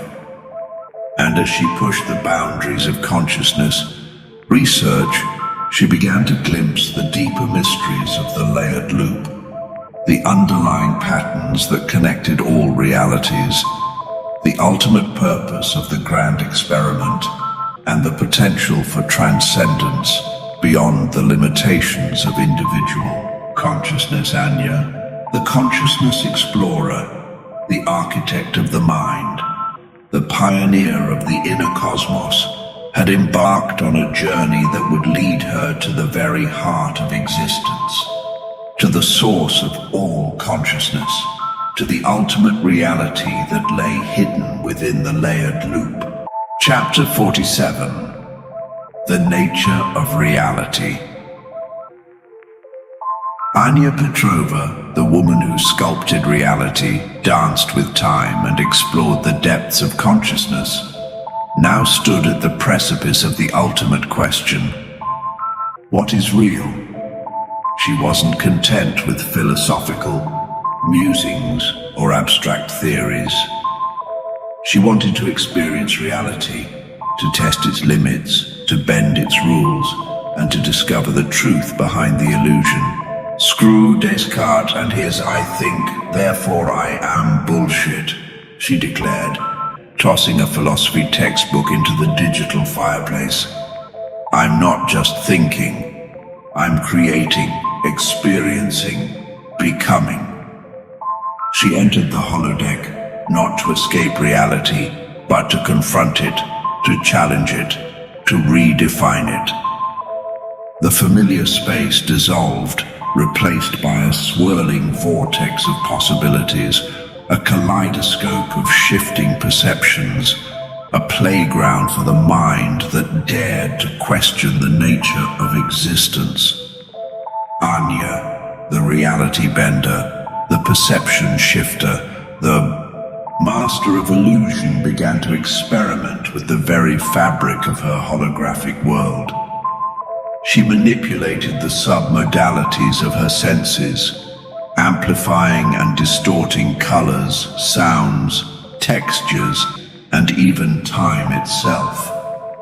She walked through walls, defied gravity, and teleported across vast distances. She transformed objects with a thought, created life with a gesture, and even altered the laws of physics, bending reality to her will. She explored the boundaries between the physical and the virtual, the real and the imagined, the possible and the impossible. She questioned the nature of perception, the limits of knowledge, and the very definition of truth. Anya wasn't just playing with reality. She was deconstructing it, breaking it down into its constituent parts, exposing the underlying code, the hidden mechanisms, the subtle manipulations that shaped her experience. She discovered that reality wasn't a fixed and objective entity. It was a fluid and subjective construct, a product of perception, interpretation, and belief. It was a mirror reflecting her own inner world, a canvas for her imagination, a playground for her consciousness. And as she pushed the boundaries of perception, shattered the illusions of the senses, and transcended the limitations of her physical form, she realized that the only thing she could know for sure was everything is possible.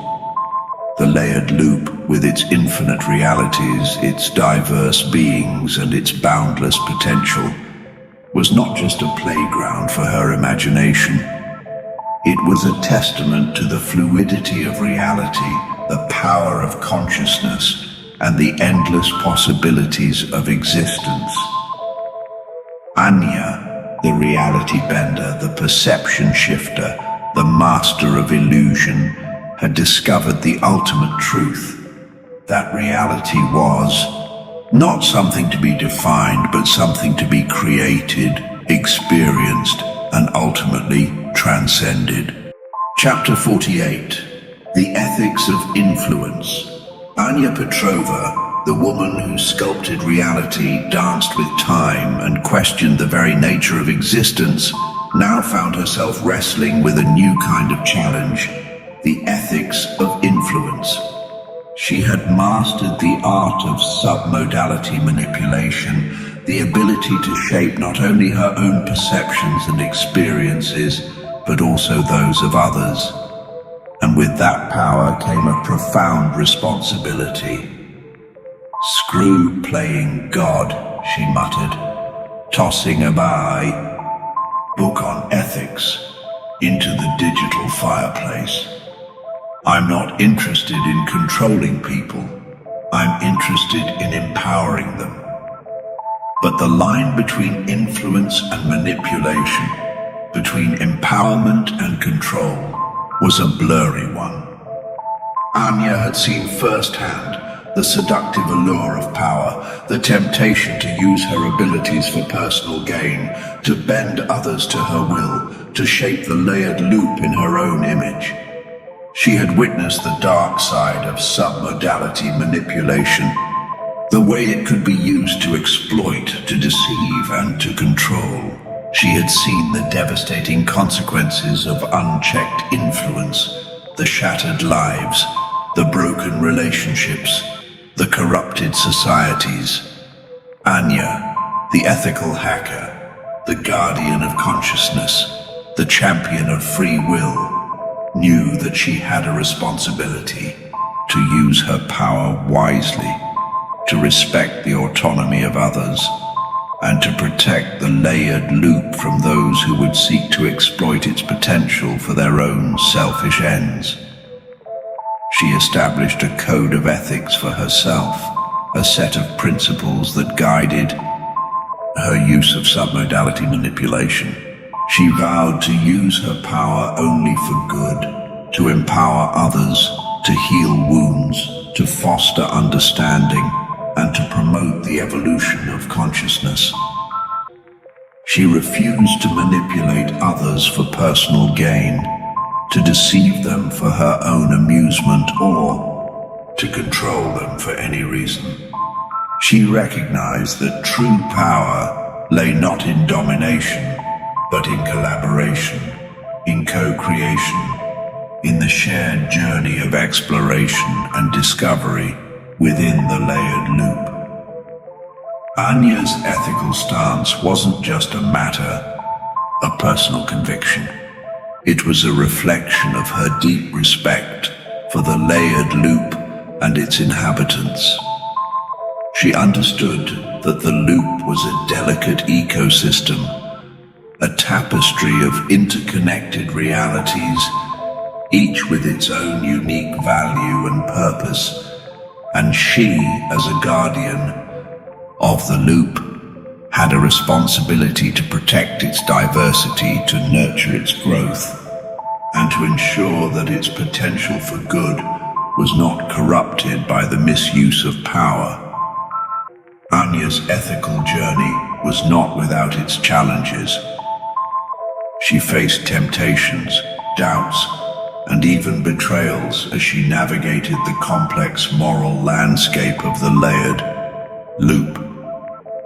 But she remained steadfast in her commitment to using her power for good, to empowering others, and to safeguarding the layered loop from those who would seek to exploit its potential for their own selfish ends. Chapter 49. The Future of Self.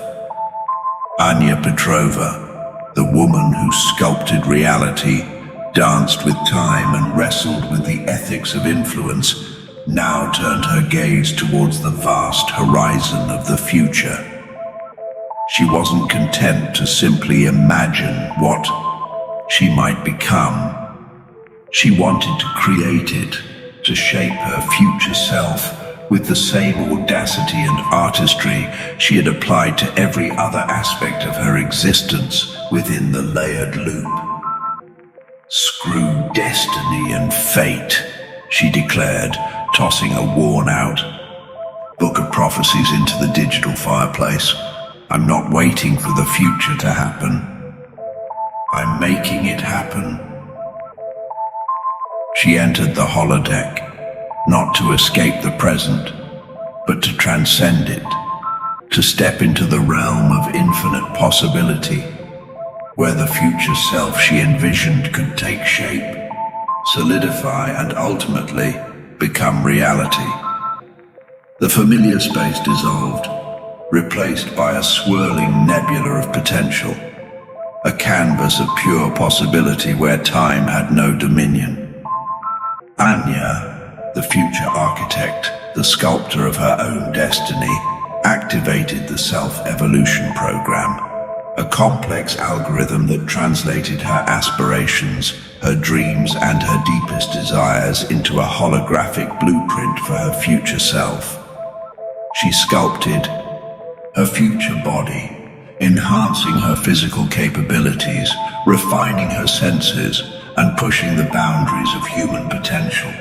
She envisioned herself as a master athlete, a graceful dancer, a skilled martial artist, her movements fluid and powerful, her body a symphony of strength and agility. She crafted her future mind, expanding her cognitive abilities, deepening her wisdom, and sharpening her intuition. She saw herself as a brilliant scientist, a visionary artist, a compassionate leader, her mind a boundless source of creativity, innovation, and understanding. She cultivated her future emotions, amplifying the joy, the love, the compassion, and the courage, while transforming the fear, the anger, and the doubt into fuel for her growth and evolution. She envisioned herself as a beacon of light, a source of inspiration, a force for good in the layered loop. And as she sculpted her future self, she felt the changes rippling through her being, the present merging with the potential, the now becoming the then. She experienced the exhilaration of growth, the satisfaction of progress, and the unwavering belief in her own ability to shape her destiny. Anya wasn't just visualizing her future self, she was becoming it, embodying the qualities, the skills and the values that she aspired to. She was creating a self-fulfilling prophecy, a holographic blueprint that would guide her actions, shape her choices, and ultimately manifest her dreams into reality. The future, she realized, was not a fixed destination, but a fluid and ever-evolving landscape of possibilities, and she, the architect of her own destiny, the sculptor of her future self, was the master of her own fate, the captain of her own ship, navigating the layered loop with a clear vision, a fearless heart, and an unwavering belief in the infinite potential of the human spirit. Chapter 50. The Submodality Symphony.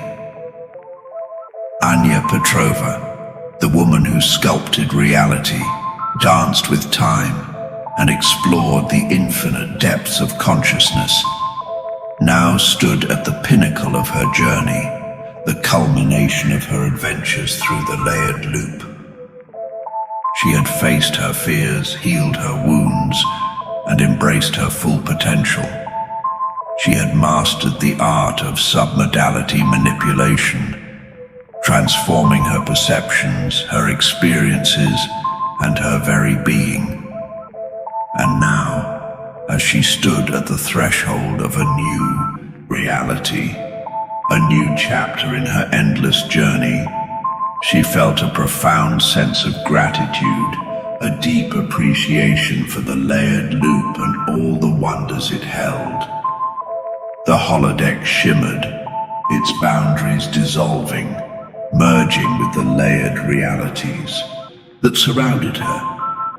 Anya, the symphony conductor, the weaver of realities, the master of her own destiny, raised her hands, and the layered loop responded.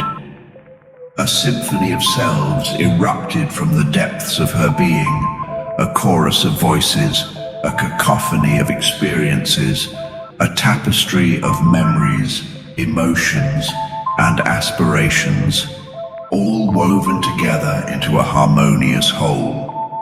The scared child, the rebellious teenager, the ambitious young woman, the wise and compassionate guardian, all the facets of her identity danced together, their voices blending in a harmonious chorus, their movements a symphony of self-acceptance and integration.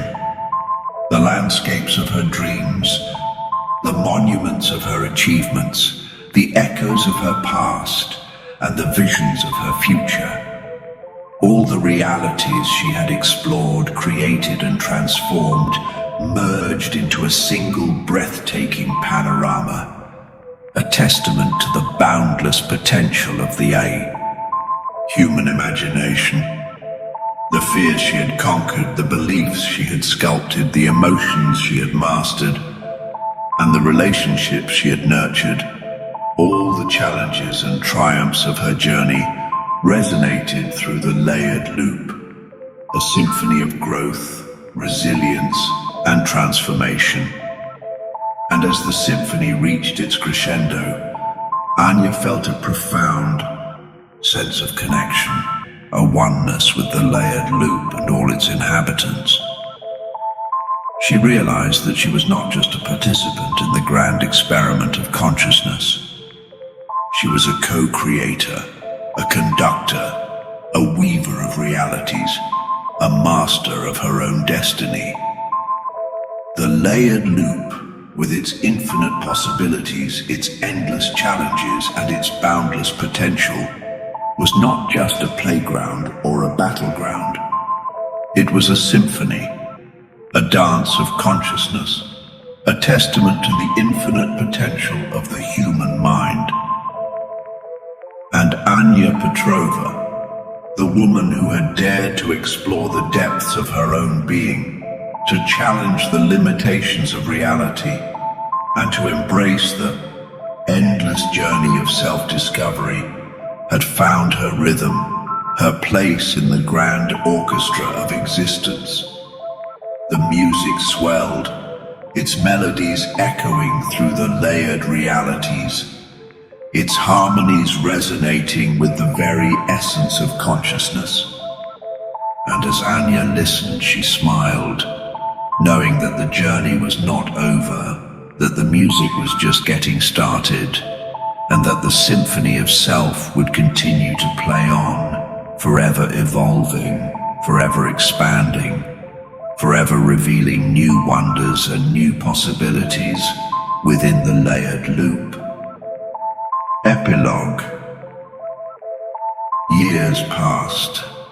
Anya Petrova, the woman who had once been a lone explorer of the mind, had become a legend in the layered loop.